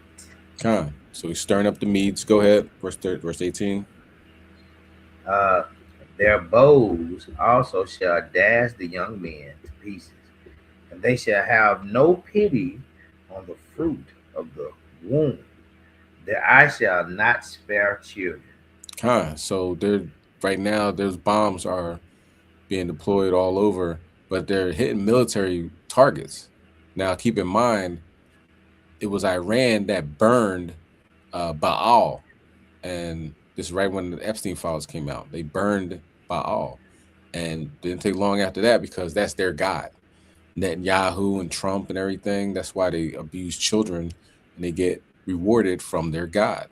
So what's the first thing they did on Saturday when the bombing started? They killed Ayatollah, but they blew up a primary school full of girls. You know what I'm saying? To appease their god. Okay. Now, eventually, yeah, and you see, it was a bunch of missiles launched to Tehran today and blowing up. They're clearly residential zones. It couldn't be all military targets. So they're killing civilians now. Amalek is.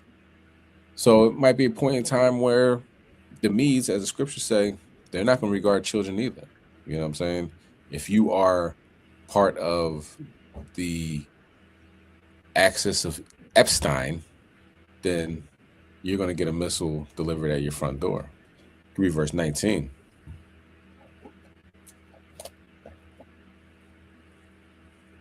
And Babylon, the glory of kingdoms, Salakia, a beauty of Chaldees' excellency, shall be as when God overthrew Sodom and Gomorrah.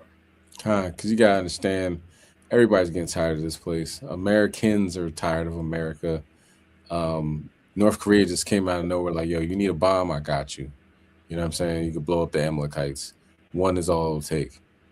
But since America can't sustain this war, it's only going to be a matter of time before they go through other means. You know, they cheat. I mean, there's no real cheating in war, but they'll use nuclear weapons. And when America uses nuclear weapons, now everybody's in on it because anybody that's with them, you know, it says in Obadiah, you know what I mean? They're greatly despised. They'll throw, you know, like it says in Jeremiah 51, everybody's going to aim their arrows at Babylon. Okay. So let's just wait for it. All right. So right now, let's get Jeremiah chapter 16 and verse 19. We're going to switch speeds a little bit. Talked a lot about the war that's going on right now. It's only going to get worse. You know, just keep an eye out on it. And don't believe the corporate media. You know what I'm saying? Just read through their lies. But something that came out recently was Esau is actually waking up. Esau is waking up to who the children of Israel are. Let's bring that out. Jeremiah 16, verse 19. This is the book of Jeremiah, chapter 16, and verse 19.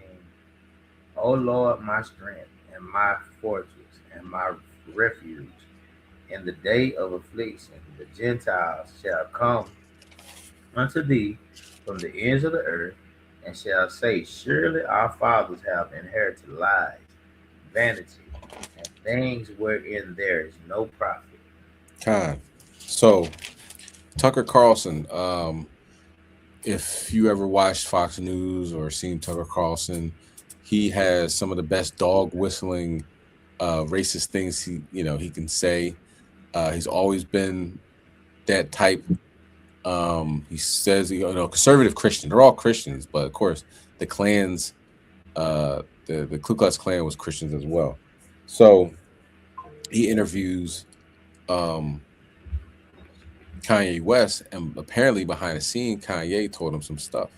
All right, we're not going to watch the whole thing, but now he interviewed Mike Huckabee, who is the ambassador, the United States ambassador to Israel. And in his mind, Israel can do no wrong. You bless Israel and you'll be blessed. And he interviews him, which is a viral interview. I definitely recommend you check it out as an Israelite, because he says everything but the blacks or the blacks, Hispanics, Native Americans are the real Jews according to the Bible. He says everything but that. But because, as soon as he says that, they're going to shut him down, right? But he has the audience think outside the box, because a lot of those conservative Christians just say, oh yeah, Israel, the people over there in Israel, right? But he starts talking about DNA, who says this, like, why is that important? And of course, Huckabee has no scriptures. You know what I mean? They don't know the Bible at all. So let's watch a few minutes of this. This is some heavy news. It got overshadowed for the most part because of what's going on in Israel. But this is a big news segment because the aircraft carriers and destroyers or whatever, they weren't allowed to port in certain ports over there around Israel, because of this interview. That's how heavy this interview was worldwide. Like, you let Tucker Carlson disrespect the Jews or the Jewish man. So let's check this out. Who have the right to have this land, correct? Yes. Okay. Why don't we do genetic testing on everybody in the land and find out who Abram's descendants are? It's really simple. We've cracked the human genome. We can do that.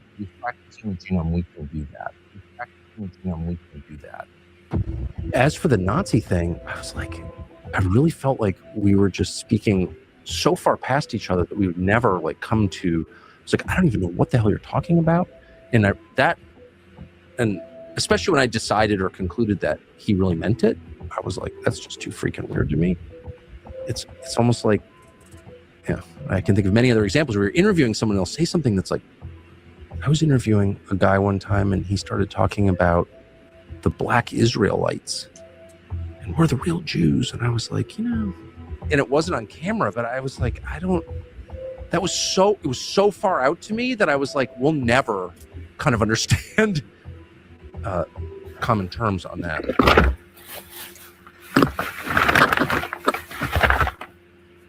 This is interesting. Very, very interesting. You just heard Tucker Carlson say, quote, I was interviewing a guy one time and he started talking about the black Israelites and we're the real Jews. And I was like, it wasn't on camera, but I was like, that was so far out to me that I was like, we'll never kind of understand common terms on that. Who was he referring to in that clip you just watched? Let me give you a hint. Listen closely. So you just came from Paris Fashion Week. You just landed, and the lanyard's still on from it, and there's a photograph on it. What is that? It's a photograph of a baby's ultrasound. Why is that? And that you designed that? Yes. Why? What does that mean? It just represents life. I'm pro-life. Boy, so you wear it on a badge. What kind of response do you get? And good, amen. I agree. I don't care about people's responses. I care about the fact that there's more black babies being aborted than born in New York City at this point. That 50% of black death in America is abortion. So I really don't care about people's responses. I perform for an audience of one, and that's God. I'm starting to see why they want to make you be quiet. When did you start to feel this way? When did you start to realize this? Why would Tucker Carlson say to Kanye West or Ye, I'm starting to see why they want to make you be quiet? Think about that. Ye made a number of provocative statements, but what was it that caused Tucker Carlson to respond that way? Now listen to the unaired leaked footage from that same interview. It provides clarity as to why Tucker made that comment. Planned Parenthood was made by Margaret Sanger, a known eugenics with the KKK, to control the Jew population. When I say Jew, I mean the 12 lost tribes of Judah, the blood of Christ, who the people known as the race black really are. Again, Ye said, quote, Planned Parenthood was by Margaret Sanger, a known eugenicist with the KKK, to control the Jew population. When I say Jew, I mean the 12 lost tribes of Judah, the blood of Christ, who the race, the people known as the race black really are. Now, before some of you rush to post emotional or hostile comments, pause for a moment and really listen to what Dr. Stephen Pidgeon, CEO of Sefer Publishing Group, the publisher of the Sefer translation of the Bible, has stated regarding the origins and intent of Planned Parenthood. Hitler was, and the Nazis, of course, expanded on Margaret Sanger's approach to eugenics, right? Eugenics was a movement that was born in the United States under hard doctrines of racism with the intent of eliminating the tribe of Judah in the African-American community in this country, right? To eliminate them. Let his words settle in. He did not stutter. He did not hesitate. He stated plainly, quote, Hitler and the Nazis expanded on Margaret Sanger's approach to eugenics. Eugenics was a movement born in the United States under hard doctrines of racism, with the intent to eliminate the tribe of Judah in the African-American community in this country, to eliminate them. Whether one agrees or disagrees, these are statements being made publicly by figures within religious and political spaces. Many of you through the lens of European supremacy and the framework handed down through the so-called Abrahamic faith traditions, Judaism, Catholicism, Christianity, and Islam, have been conditioned to accept very narrow definitions of who qualifies as the so-called true Jews. You may accept modern Arabs. You may accept modern Palestinians, most of whom trace lineage through centuries of Turkic Ottoman and Turkic Arab migrations. You may accept Asians. You may accept certain Ethiopian communities. But when the descendants of enslaved Africans, the so-called Negroes of the Americas, assert a connection with actual sources and actual DNA testing, something the 1948ers are forbidden to do to Israelite identity, Many react as if it is the ultimate offense, as if it is the greatest level of disrespect. Why? That reaction itself is worth examining.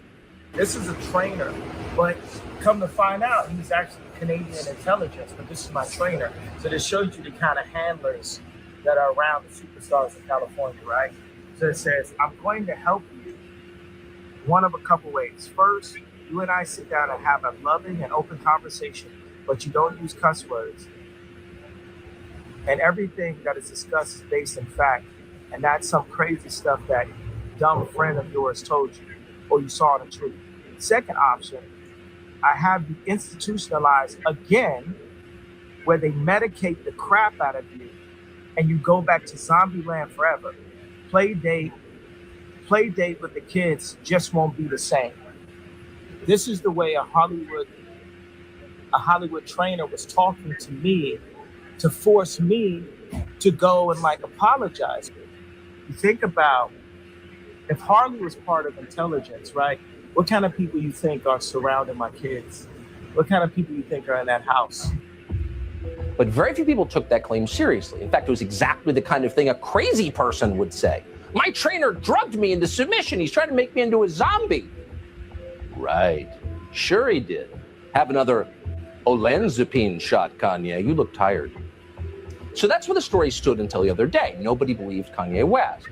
Then West posted something remarkable on Twitter, which for some reason virtually all of American media ignored, which is odd because media outlets are not usually in the business of ignoring remarkable things, but they did. And what he posted was a picture of a text exchange that he had had with Harley Pasternak. Pasternak was explaining that West had better stop saying, quote, crazy stuff. In other words, he'd better get back on script, or else he would be severely punished. Quote, second option, if you don't shut up, quote, I have you institutionalized again, where they medicate the crap out of you and you go back to zombie land forever. Play date with the kids just won't be the same. Try if you can to imagine a more sinister threat than that, a more chilling threat than that. Do what I say or I will turn your brain to mush. I will destroy your relationship with your own children. I will send you back to, quote, zombie land forever. Effectively, I'll kill you. Now, keep in mind, this is from West's, quote, trainer, not his physician. This is the guy he'd hired to help him do squats. A trainer? Really? Do they talk like that at your gym? Probably not. So what's going on here exactly? Well, according to his bio, Harley Pasternak, who is not denied writing these texts, once worked for the Canadian military, where he participated in experiments that measured the effect of various drugs on the human mind. Is that training relevant to this story? We don't know. We do know that based on this text exchange, which again, Harley Pasternak has not said is untrue or fake, on the basis of that, law enforcement agencies definitely ought to be looking very closely at Harley Pasternak, who, by the way, apparently has dozens of other celebrity clients, some of whom seem to be out there campaigning. Based on these texts, this looks like a crime. Why is no one investigating it? The fact that no one is investigating it tells you a lot. Regardless of how many of you may feel about Ye, you cannot deny that his words and actions triggered a noticeable shift in the public narrative surrounding the 1948ers. The real question is this: what did Ye say to Tucker Carlson off the record that caused such a dramatic shift? Was it simply the leaked footage that we all saw, or was there more said behind the scenes that never made it to the public? Whatever it was, something changed.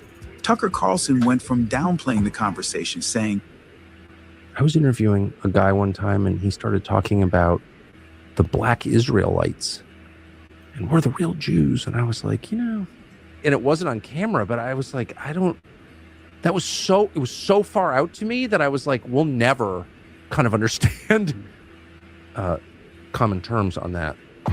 Now to publicly raising questions that he had never raised before.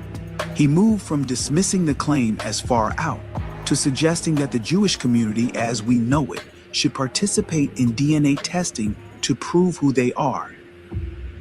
Abram's descendants are the ones who have the right to have this land, correct? Yes. Okay. Why don't we do genetic testing on everybody in the land and find out who Abram's descendants are? It's really simple. We've cracked the human genome. We can do that. Why don't we do that? Would you be against doing that? Not only did he raise this point in conversation with Mike Huckabee, but he also began questioning the legitimacy of Benjamin Netanyahu's bloodline.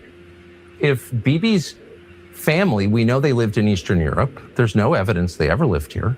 He's not religious. But in what sense? How do we know that? Do you have his family tree? No, we don't. Do you? When I show you what I'm about to show you, your mind will be blown. You're going to be blindsided. Every single Israeli prime minister has a fake name. Did you know that? I was just talking about Ben Gurion. Do you know what his original name is? It's Gruen, Gruen. He changed it to make it sound more Jewish and sound more Middle Eastern. Do you know what Netanyahu's real name is? It's not Netanyahu, it's Milkovsky. This story begins in October 1949, 1 year after Israel's formation. This is when Netanyahu was born, the second child of a historian. His paternal grandfather was a rabbi and a Zionist writer. His name was Nathan Milikowski. Later in life, he Hebraized his surname from Milikowski to Netanyahu, a name which means God has given. This is Yair Netanyahu's DNA test that has been leaked. You can see right there, his Y DNA is RM198. Descendants of RM198 come from Poland, Russia, Germany, and other European countries. Does this look Semitic to you? Does this look Middle Eastern? Maybe you will ask, who is Mr. Milikovisky?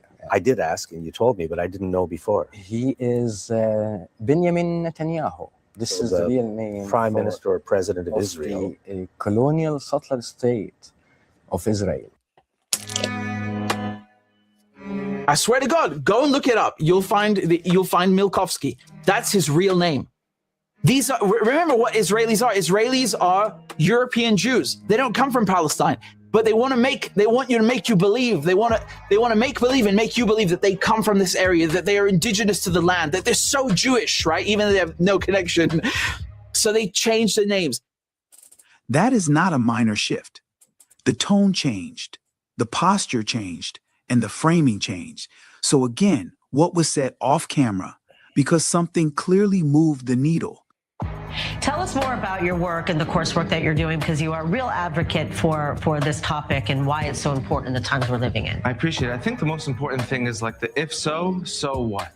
So we've established that there are these individuals over here, but the next question is, what do we do about it? Is everyone's supposed to convert and come back to Israel? But if we think that way, there's really 100 million people around the world that have this Israelite identity. There's really 100 million people around the world that have this Israelite identity. There's really 100 million people around the world that have this Israelite identity. Is there a reason that the Jewish people that represent, and I want to get back to this because you didn't let me finish a while ago, they represent 0.2% of the world's population.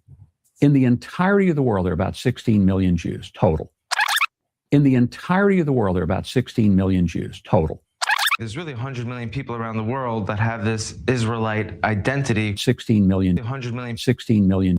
There's really 100 million people around the world that have this Israelite identity coming from the tribes. And Israel's, smaller than the size of New Jersey. Is it sustainable to think in the way of having to convert and bring back? And if you look at the Lemba, they don't even want to convert. They said, why are we converting to something we're already part of? Have you ever stopped to think about this? How does a nation that makes it illegal to perform a DNA test without a court order claim the authority to question everyone else's DNA in order to determine who does or does not have a connection to the ancient Israelites? That contradiction alone should cause people to pause. Take the Lemba, for example. The Lemba of Southern Africa have been studied for decades. Genetic research concluded that the men were determined to be descendants of Israel. And within that group of men, a percentage were identified as carrying markers associated with the Levitical priesthood line. My own DNA test results show that I am connected to the Lemba. Yet recognition, acceptance, and official acknowledgement have remained complicated and tightly controlled. Now, listen carefully to what the late Lemba elder, Cohen Hamandishi, explained regarding their experience.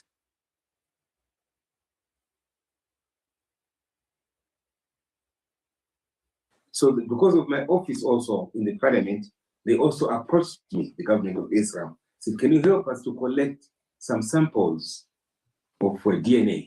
We want to do our own test because we are hearing about your claim that you are Jews, but we want to do our own test on you. So I told them that it's not easy to go and tell someone that I want to collect your blood. It's not easy. So no, we don't take blood. We take saliva.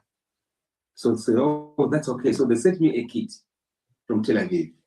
Then I collected some saliva, some saliva. It's like you have the sake of time can continue to watch this on your own, but I'll give you the brief synopsis.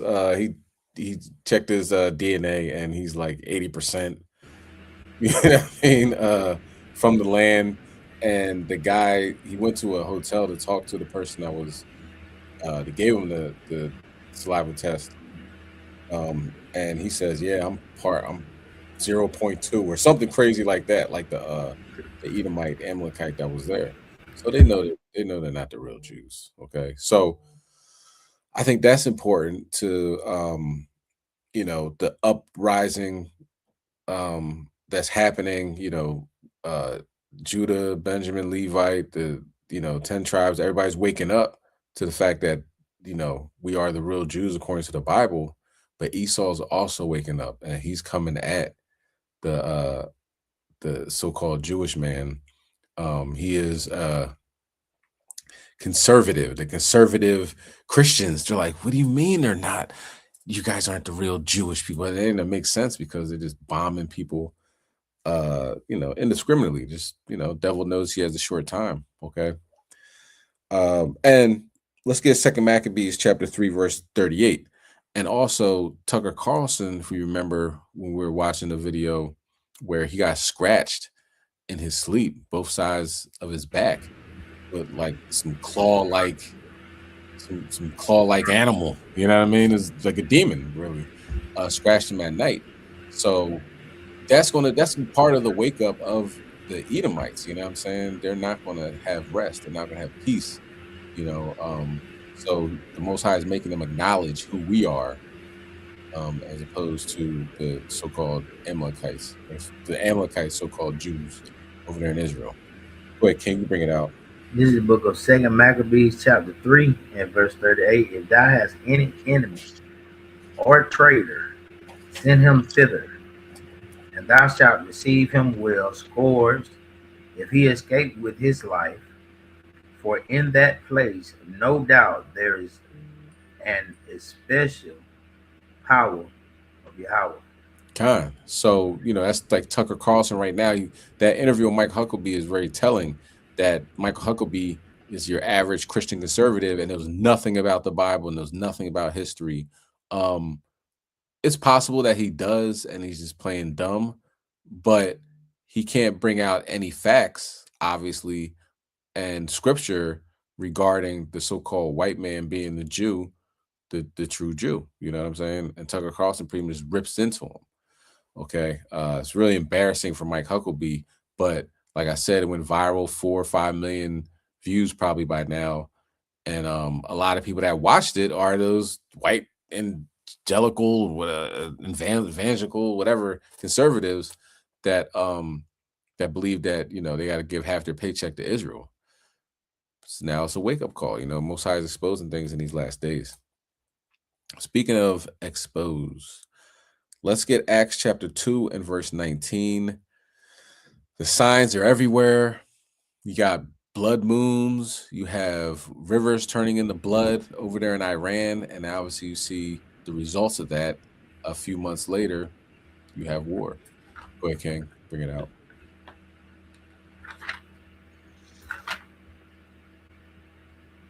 This is the book of Acts chapter 2. Acts chapter 2.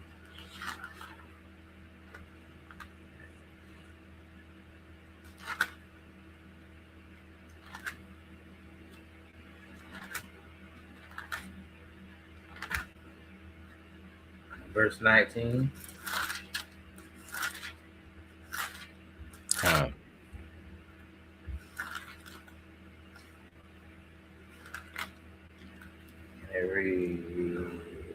And I will shew wonders in heaven above the signs, in the earth beneath, blood and fire and vapor of smoke. So say I'm gonna show wonders in the heavens.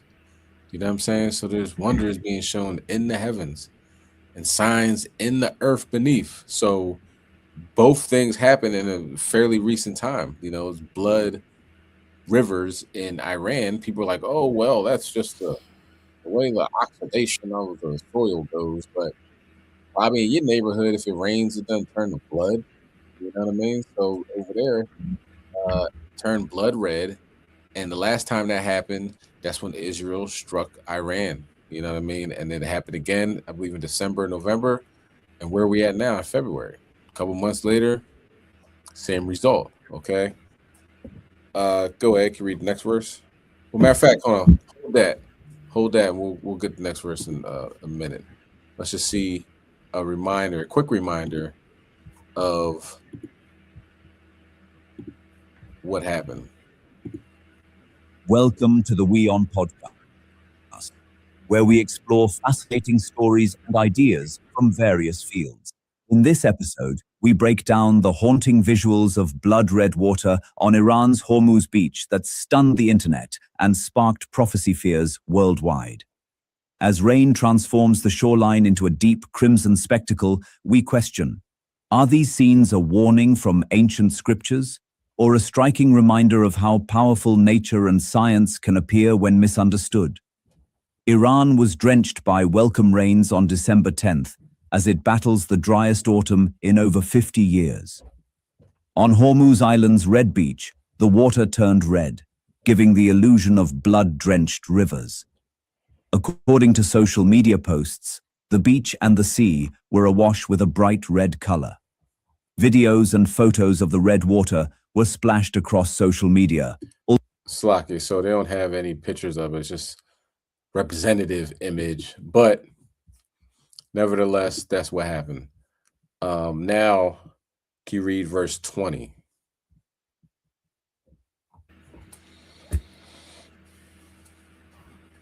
The sun shall be turned into darkness, and the moon into blood, before that great and notable day of the Lord come. So now we had a blood moon that just occurred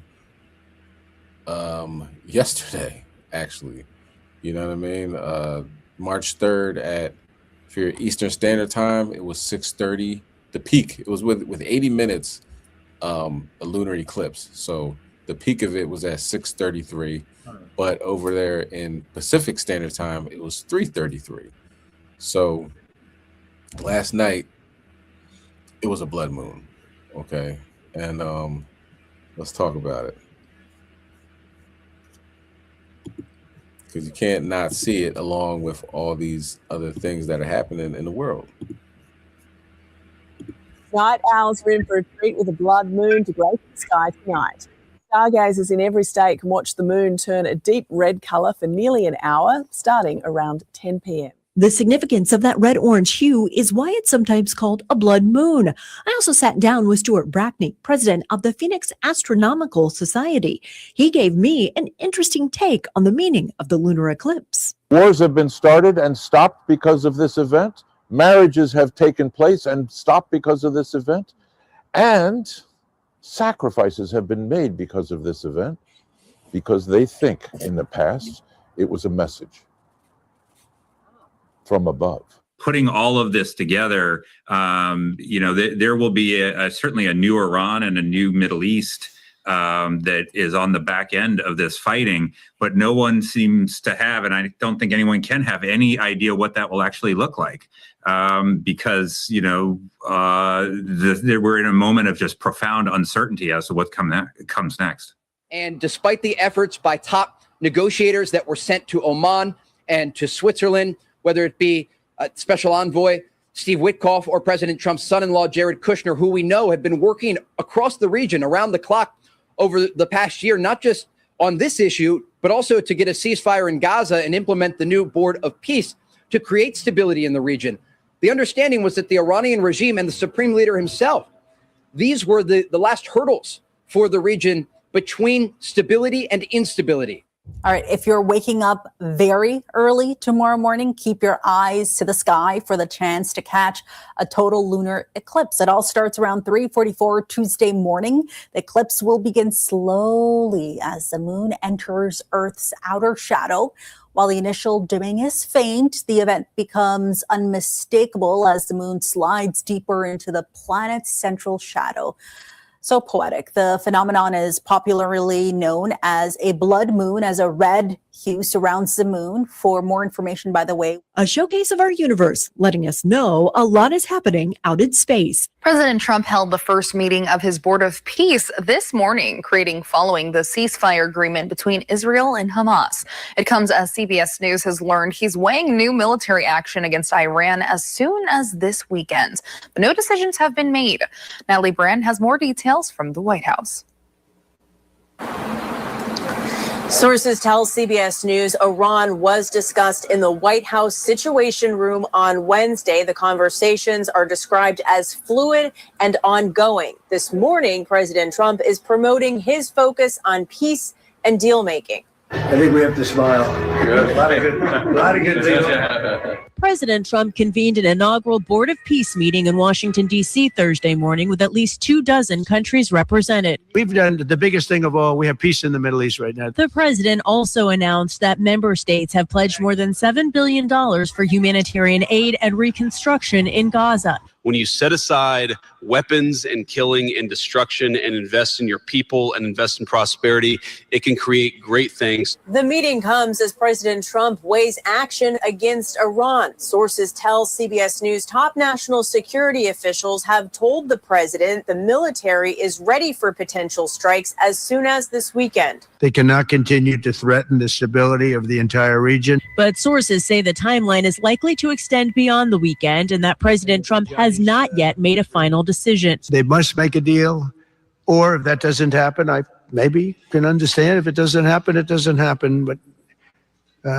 bad things will happen if it doesn't. As part of a massive military buildup, a second aircraft carrier, the USS Gerald Ford, is on its way to the Middle East. All U.S. forces deployed to the region are expected to be in place by mid-March.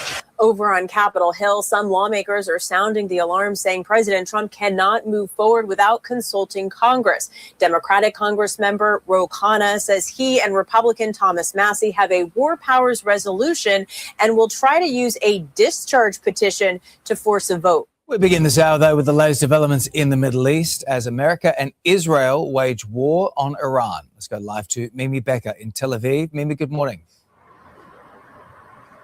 Good morning, David. This conflict is spreading and spreading quickly, with Lebanon now being hit by Israel as Israel and Hezbollah exchange blows. The city of Beirut, multiple strikes have been seen there, with Lebanon officials now saying that more than 50 people have been killed. Israel is also continuing to strike Iran, with Tehran hit multiple times today, but Iran is still fighting back.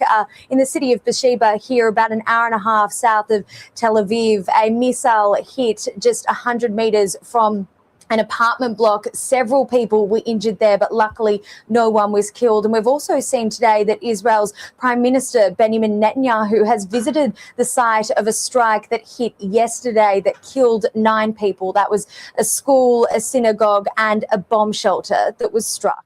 The world is changing very fast right in front of us. The old world is gone, frankly, the world I grew up in, and we live in a new era of geopolitics, and it's going to require all of us to sort of re-examine what that looks like and what our role is going to be. And we've had many of these conversations in private with many of our allies. They are our allies, and we need to continue to have those conversations. And I think Saturday, hopefully, in the meetings we'll have there, when we. So if you wanted to see it in totality, what would be the best way to go about doing that? And as far as time? And okay. Yeah. Well, here's the fun thing about this, Greg. Just remember the number 3. It's the 3rd month, the 3rd day at 3 o'clock at 33 minutes. Okay. So that is an amazing lineup. So all you have to do is remember 3. 3rd month, 3rd day, 3rd hour, 33 minutes a.m. is the maximum, the totality. And It's about 33 degrees above the southwest horizon. It might be a good day to play the lottery. I don't know what it is, but I've never seen anything like this where the numbers all line up, except for the year, but not a bad and easy way to remember the time and date. Now, most people need to remember that it's happening on the night of March 2nd. It's in the morning of March 3rd. Some people will go out on the night of the March 3rd thinking the eclipse is going to happen. It's already happened. You missed it. Okay. So that's what's happening. So you want to be someplace where you have a good view of the southwest horizon and you'll be able to see the full moon.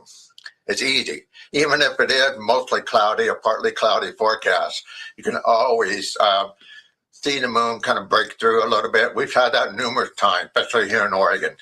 In the valley, okay, we might get some fog and clouds, but it's still worth a shot. You might get a better chance at Central Oregon, but be out there about 3 o'clock. You don't need any special equipment. Just go in your backyard as long as you have a southwest view. Just look up, you'll see the full moon. Binoculars are great. And then for an hour, you'll see the totality at 3:33. And then it's all over at 4. I know a lot of people have to go to work on Tuesday, so it might be kind of hard to do that during that fashion. But if you can get up, would you say that it's worth it to get up and see something like this? Yes, it is. And, we won't have another totality for 4 years. Okay, totality that is. But we'll have some partials along the way. But it's still definitely worth it. It's fun. It's beautiful, safe, easy. And it's an opportunity to see what the lunar eclipse is about, how fun it is, and so on. All right. Well, you've convinced me. Well, that's amazing. Anything else that you think is really important for people to know?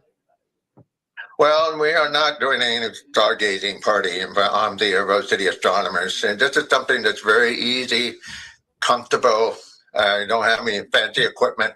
Just look up and enjoy the view of the lunar eclipse. And then the next one you'll be ready for will happen in August 28th, which will be a partial eclipse. And it'll just be a moonrise. You'll start seeing partial of it. So you have 2 opportunities this year. Fantastic. Jim, thank you as always for walking through all of this and explaining this to everybody. And that's crazy with the number 3. It is. And I have never had anything like this before. And it's like, wow, that's just an easy one to remember. Just remember the number 3. And you could just memorize it and say, okay, I'll be out there at 3:33. That's easy. It's easy. And that's how that worked out.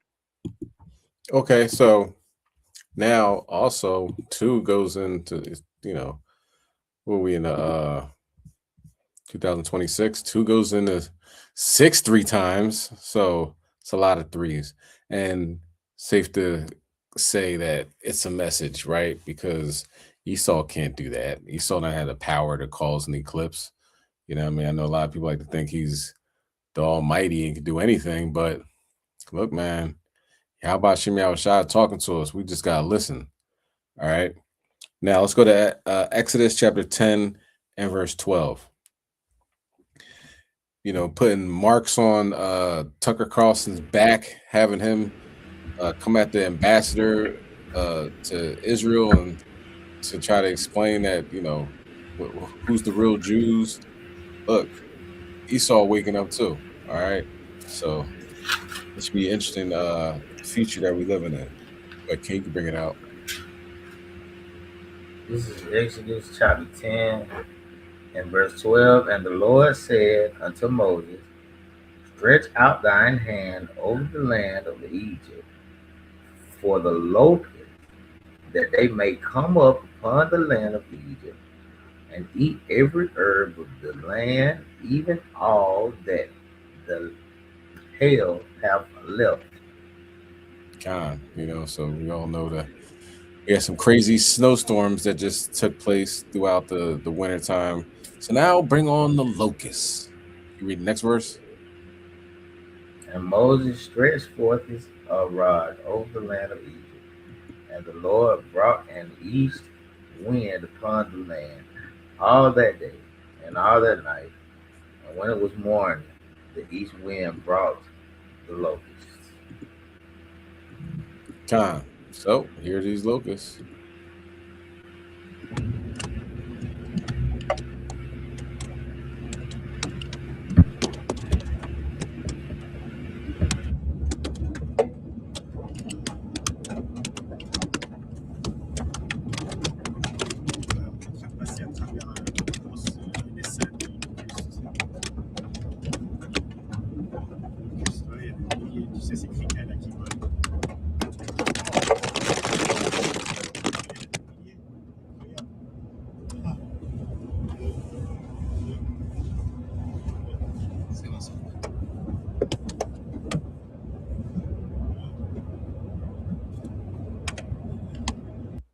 It's that time of year. So we got our locusts now, okay?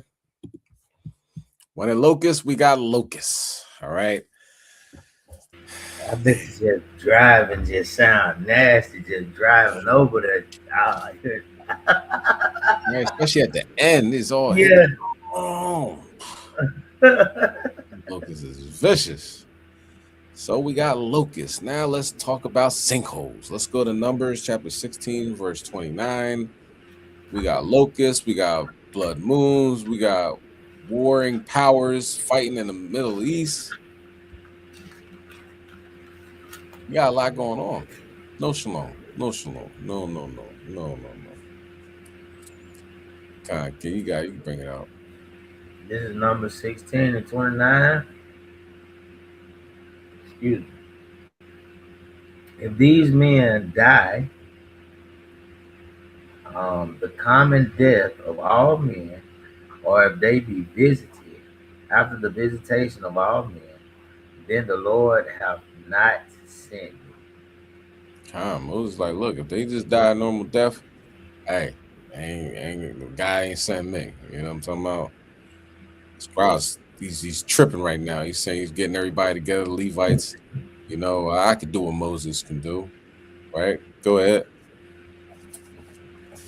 But if the Lord make a new thing, and the earth open her mouth and swallow them up with all that appertain unto them, and they go down quick into the pit, then ye shall understand that these men have provoked the Lord. So Korah thought he could do what Moses does. And that's not how it works. So let's see what's happening in Philly right now. Philly. Two major snowstorms between the temperature swings and winter road treatments. Potholes are popping up, and it's not just potholes. NBC 10's Johnny Archer reports some neighborhoods in Philadelphia are dealing with even bigger problems. Here in Philadelphia, we are seeing issues with not only potholes, but sinkholes as well, like here on South 23rd Street. Holes that are several feet wide and long, an opening in the road that can stop a car dead in its tracks. In the Nicetown area, it's bad. Like a lot of potholes, you know. You got something got to give. This not so nice gaping hole sits in the middle of the street at 17th and Bristol in the Nicetown section of North Philadelphia. I didn't even know that pothole right there was that deep. I thought it was just like a regular pothole. That thing like a earth sink pool. It goes like a whole nother town live under there. It just formed out of nowhere, and I actually moved my car back because I was thinking that just might sink. The hole plugged with a trash can and milk crate and no caution sign nearby until after NBC 10 first reported on the issue Sunday night. By Monday, the city of Philadelphia covered the hole with a steel plate and placed a caution sign up. Finally, it's covered up, but it has definitely been here for at least a week. In South Philadelphia, another cave-in, this one at 23rd and Fitzwater. Cars swerved to avoid falling in. SEPTA says it's 7 buses being detoured because of the sinkhole.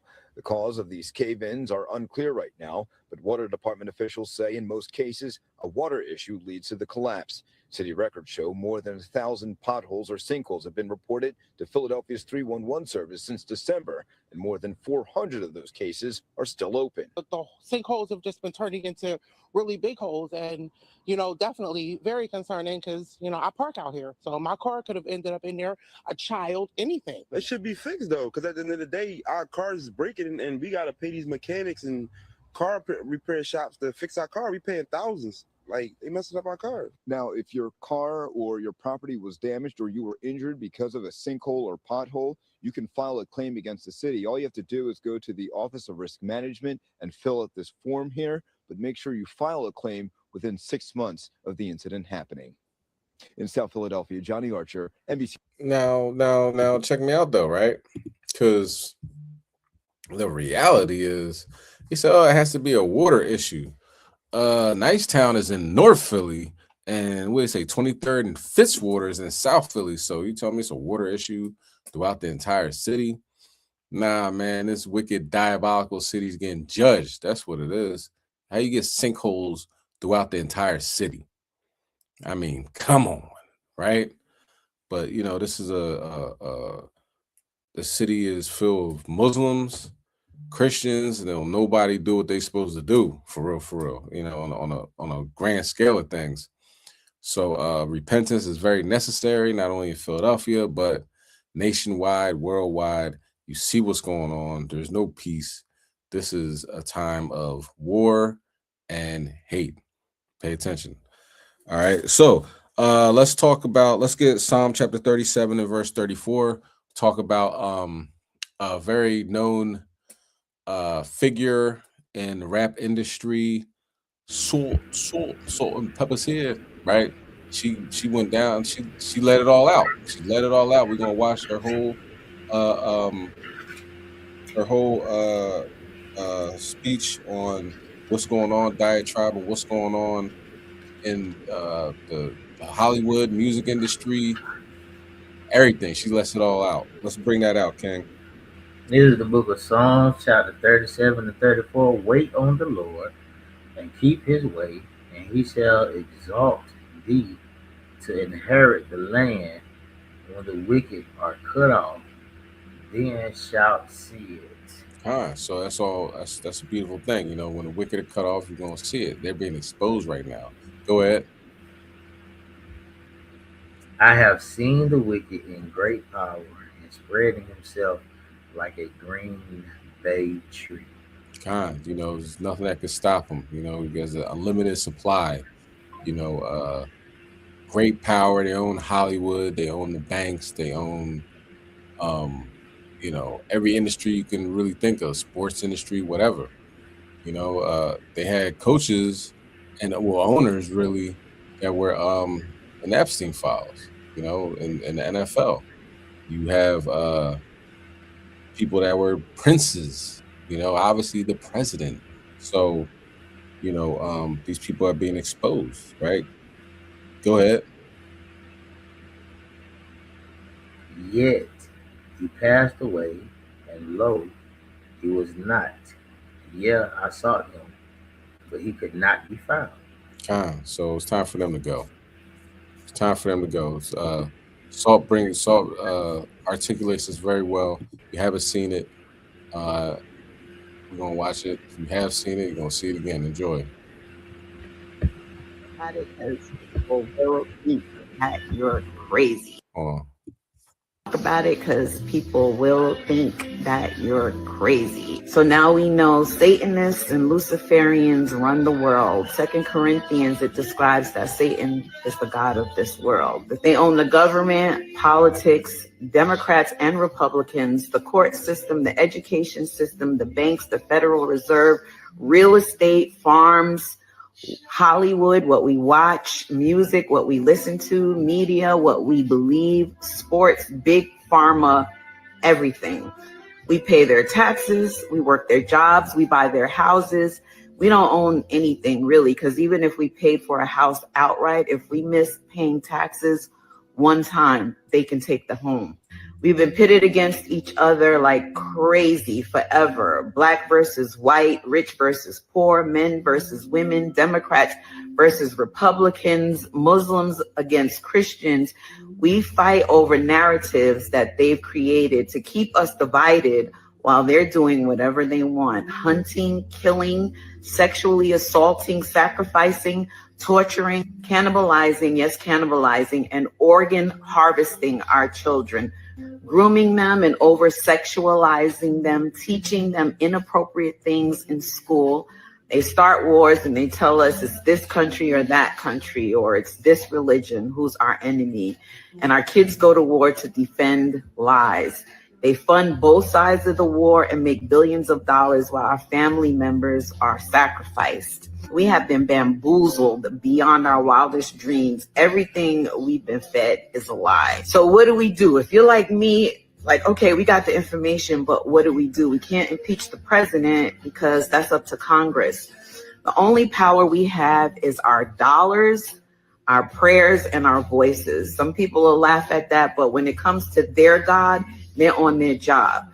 They pray to their God, they worship him, they murder, assault children, make blood sacrifices. They are very dedicated to making sure their God is pleased with them. We can stop feeding the beast with our dollars. When things are exposed, we can stop giving them our money. I'm not telling you who you should buy from or where to spend your money, but I do encourage you to investigate the companies you patronize. Find out who they are, what their practices are, what their beliefs are. I know we love certain brands, but do we know their history? Who owns your bank? Is there another place that you can put your money? Because if they decide, they can close the banks whenever they want, or they can freeze our accounts if we don't comply with their narrative. They're purposely poisoning our water, air, and food. So support your local farmers if you have access. I know everyone doesn't have access. I understand that. Buy fresh, real food. Buy land if you can. Grow food if that's in your heart. Even this information we've been exposed to, I think it's designed to see what we will do. This information can make us feel helpless and depressed and even more complacent, giving them even more control to usher in their new world order, their one world government, one currency, one world dictatorship where we have no rights at all. So we can refuse digital ID, we can support smaller venues, we can spread and share information. If we can homeschool our children. Support local farmers. It's healthier, it's cleaner. Get back to eating whole foods. If you can, try and go direct to consumer. And according to Revelation, yes, we are being led to a choice, right? It talks about the mark of the beast in Revelation 13:16. In today's daily. All right. Slocky, she got cut off right there. But yo, she's spitting, you know what I mean? Salt and peppers here. She's spitting. So people are waking up, you know, with all these things going on. People want to know what's happening. What does this all mean? How come something doesn't feel right? So the information is out there.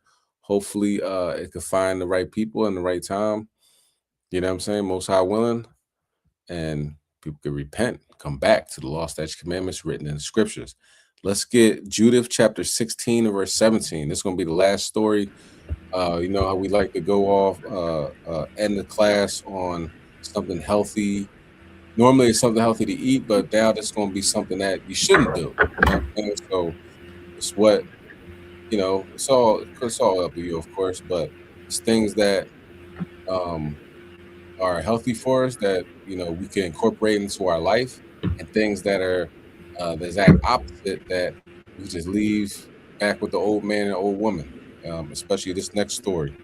Okay, how Esau is attempting to destroy our women's, you know, biological system, the hormones, so forth and so on. But you know, we're gonna talk about what Judith said.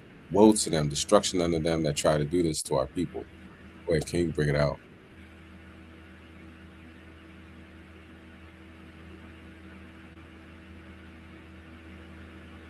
You said Judith? Chapter 16, verse 17.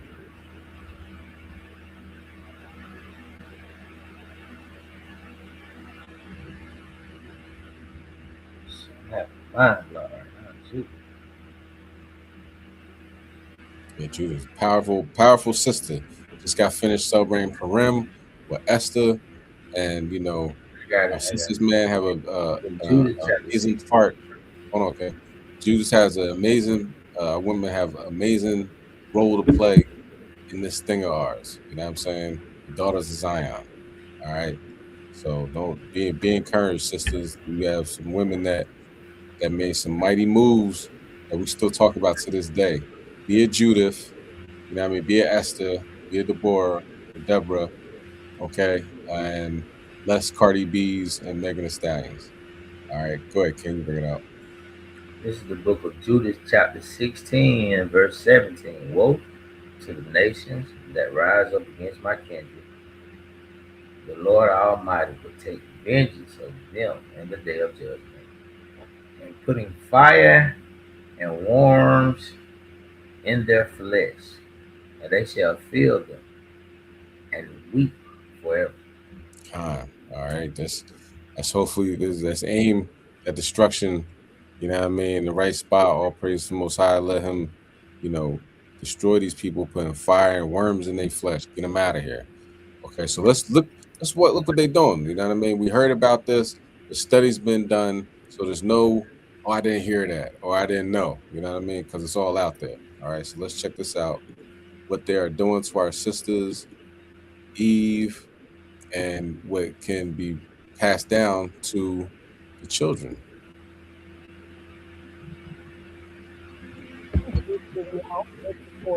Tracking closely potentially harmful chemicals making their way into braiding hair and extensions that are often marketed to Black women. By some estimates, over 70% of Black women use hair extensions or weaves at least once a year. Now, new data released this month is shining a light on the potential risks of these cosmetic products. I spoke with the researchers behind these two new studies. A style often deemed as protective for Black women is now under scrutiny as two new studies warn of health risks in hair extensions. On Tuesday, Consumer Reports revealing new findings that human, synthetic, and plant-based hair extensions from 30 brands have volatile organic compounds or heavy metals like lead. Human hair by far had the most lead that we've ever seen in testing these products, orders of magnitude above synthetic hairs. The study looked at 3 samples of each brand, and there were some exceptions. One product with no heavy metals, another with low heavy metals. So that tells us that these manufacturers can make a safer product. Nearly a year ago, we spoke with medical student Crystal Thomas, whose commentary on braiding hair led to Consumer Reports' first analysis. I noticed my hair was itching and it was just difficult to breathe overall. Now, research is expanding. The Silent Spring Institute, a scientific research nonprofit, testing 43 hair extension products. We found chemicals in these products that are associated with cancer, reproductive harm, and also birth defects. The hair containing 169 chemicals, including flame retardants and pesticides. We found that all but 2 of the products that we looked at contained at least one of those hazard chemicals. What substances most alarmed you and why? The compounds that most alarmed me from this study were the organotin compounds. Those are compounds that are typically not found in consumer products. We know that they're associated with endocrine disruption in humans as well as cancer. While both studies had small sample sizes, calls for more research and regulation are growing, with New York and New Jersey introducing legislation to regulate or ban synthetic braiding hair in 2025. The Safer Beauty Bill package also reintroduced in the House last year. There needs to be more efforts to uncover some of the products and their risks. For more on what these findings mean for your health, we're bringing in Dr. Uche Blackstock. She's a physician and the CEO of Advancing Health Equity. So good to have you. As we mentioned, small sample sizes, but still alarming findings, particularly arsenic and lead. What does it mean that some of these compounds are in these cosmetic products? So what it means and what we know is that these compounds are linked to increased cancer risk. They're linked to hormone disruptions.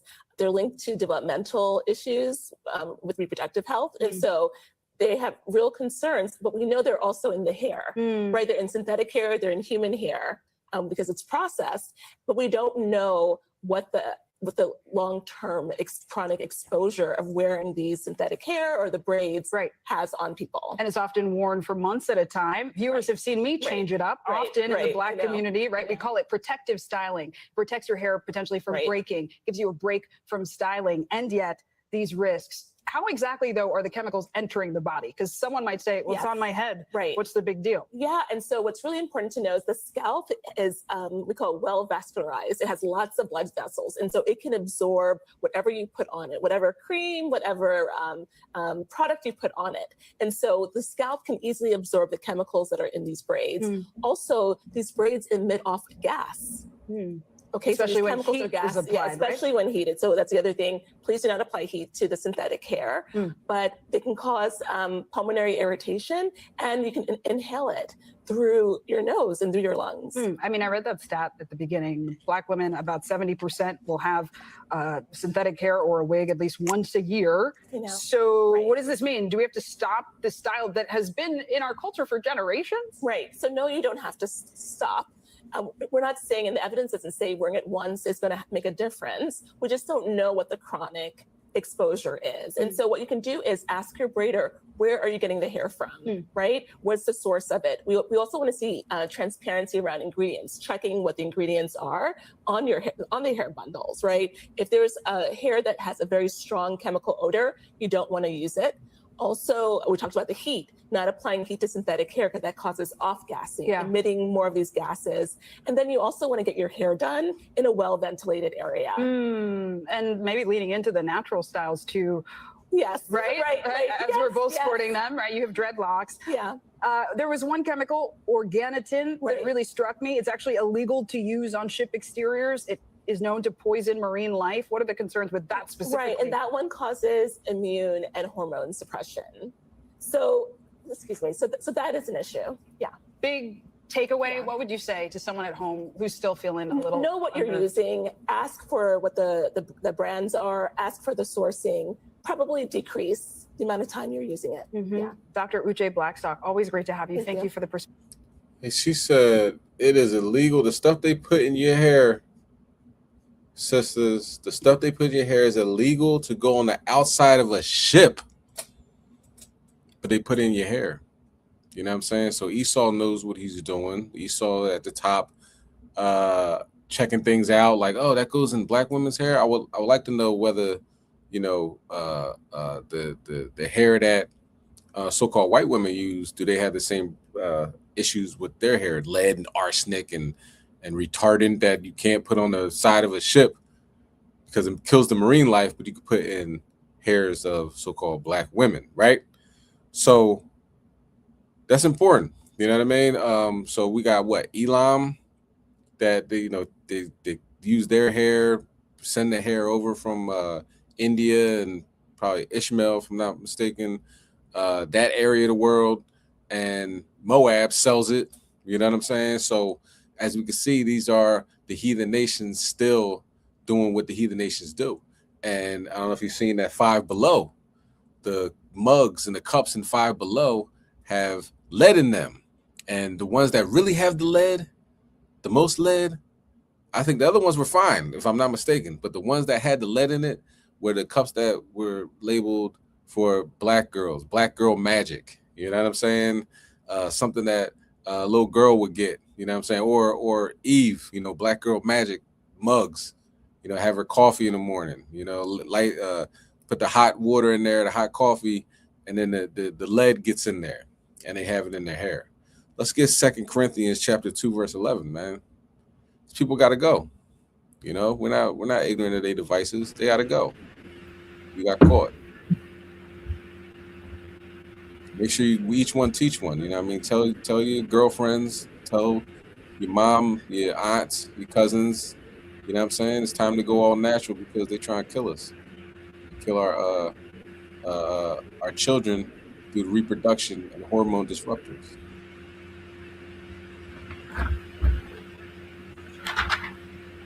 This is the book of 2 Corinthians, chapter 2, verse 11. Lest Satan should get an advantage of us, for we are not ignorant of his devices. See right through you. See right through you, Judas. See right through you, Esau. See right through you, Elam and Moab. You know what I mean? Get together, try to get us out of here. Man, it's gonna be hell to pay. You know, let's see what's gonna happen next week. May the Most High destroy you utterly. You know what I mean? Bring you down to your knees, vex you. All right, and we're gonna talk about it in that time period, if it be the Most High's will. Hopefully, this was edifying. Hopefully, you learned some things. If you give us a like, comment, subscribe, hit the bell icon. You know what I mean? We greatly appreciate it. Kwom Yashala, we got next. Shalom. Shalom.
Philly, Philadelphia, Philly, Philly, home of brotherly love. We see you, Philly. Come on.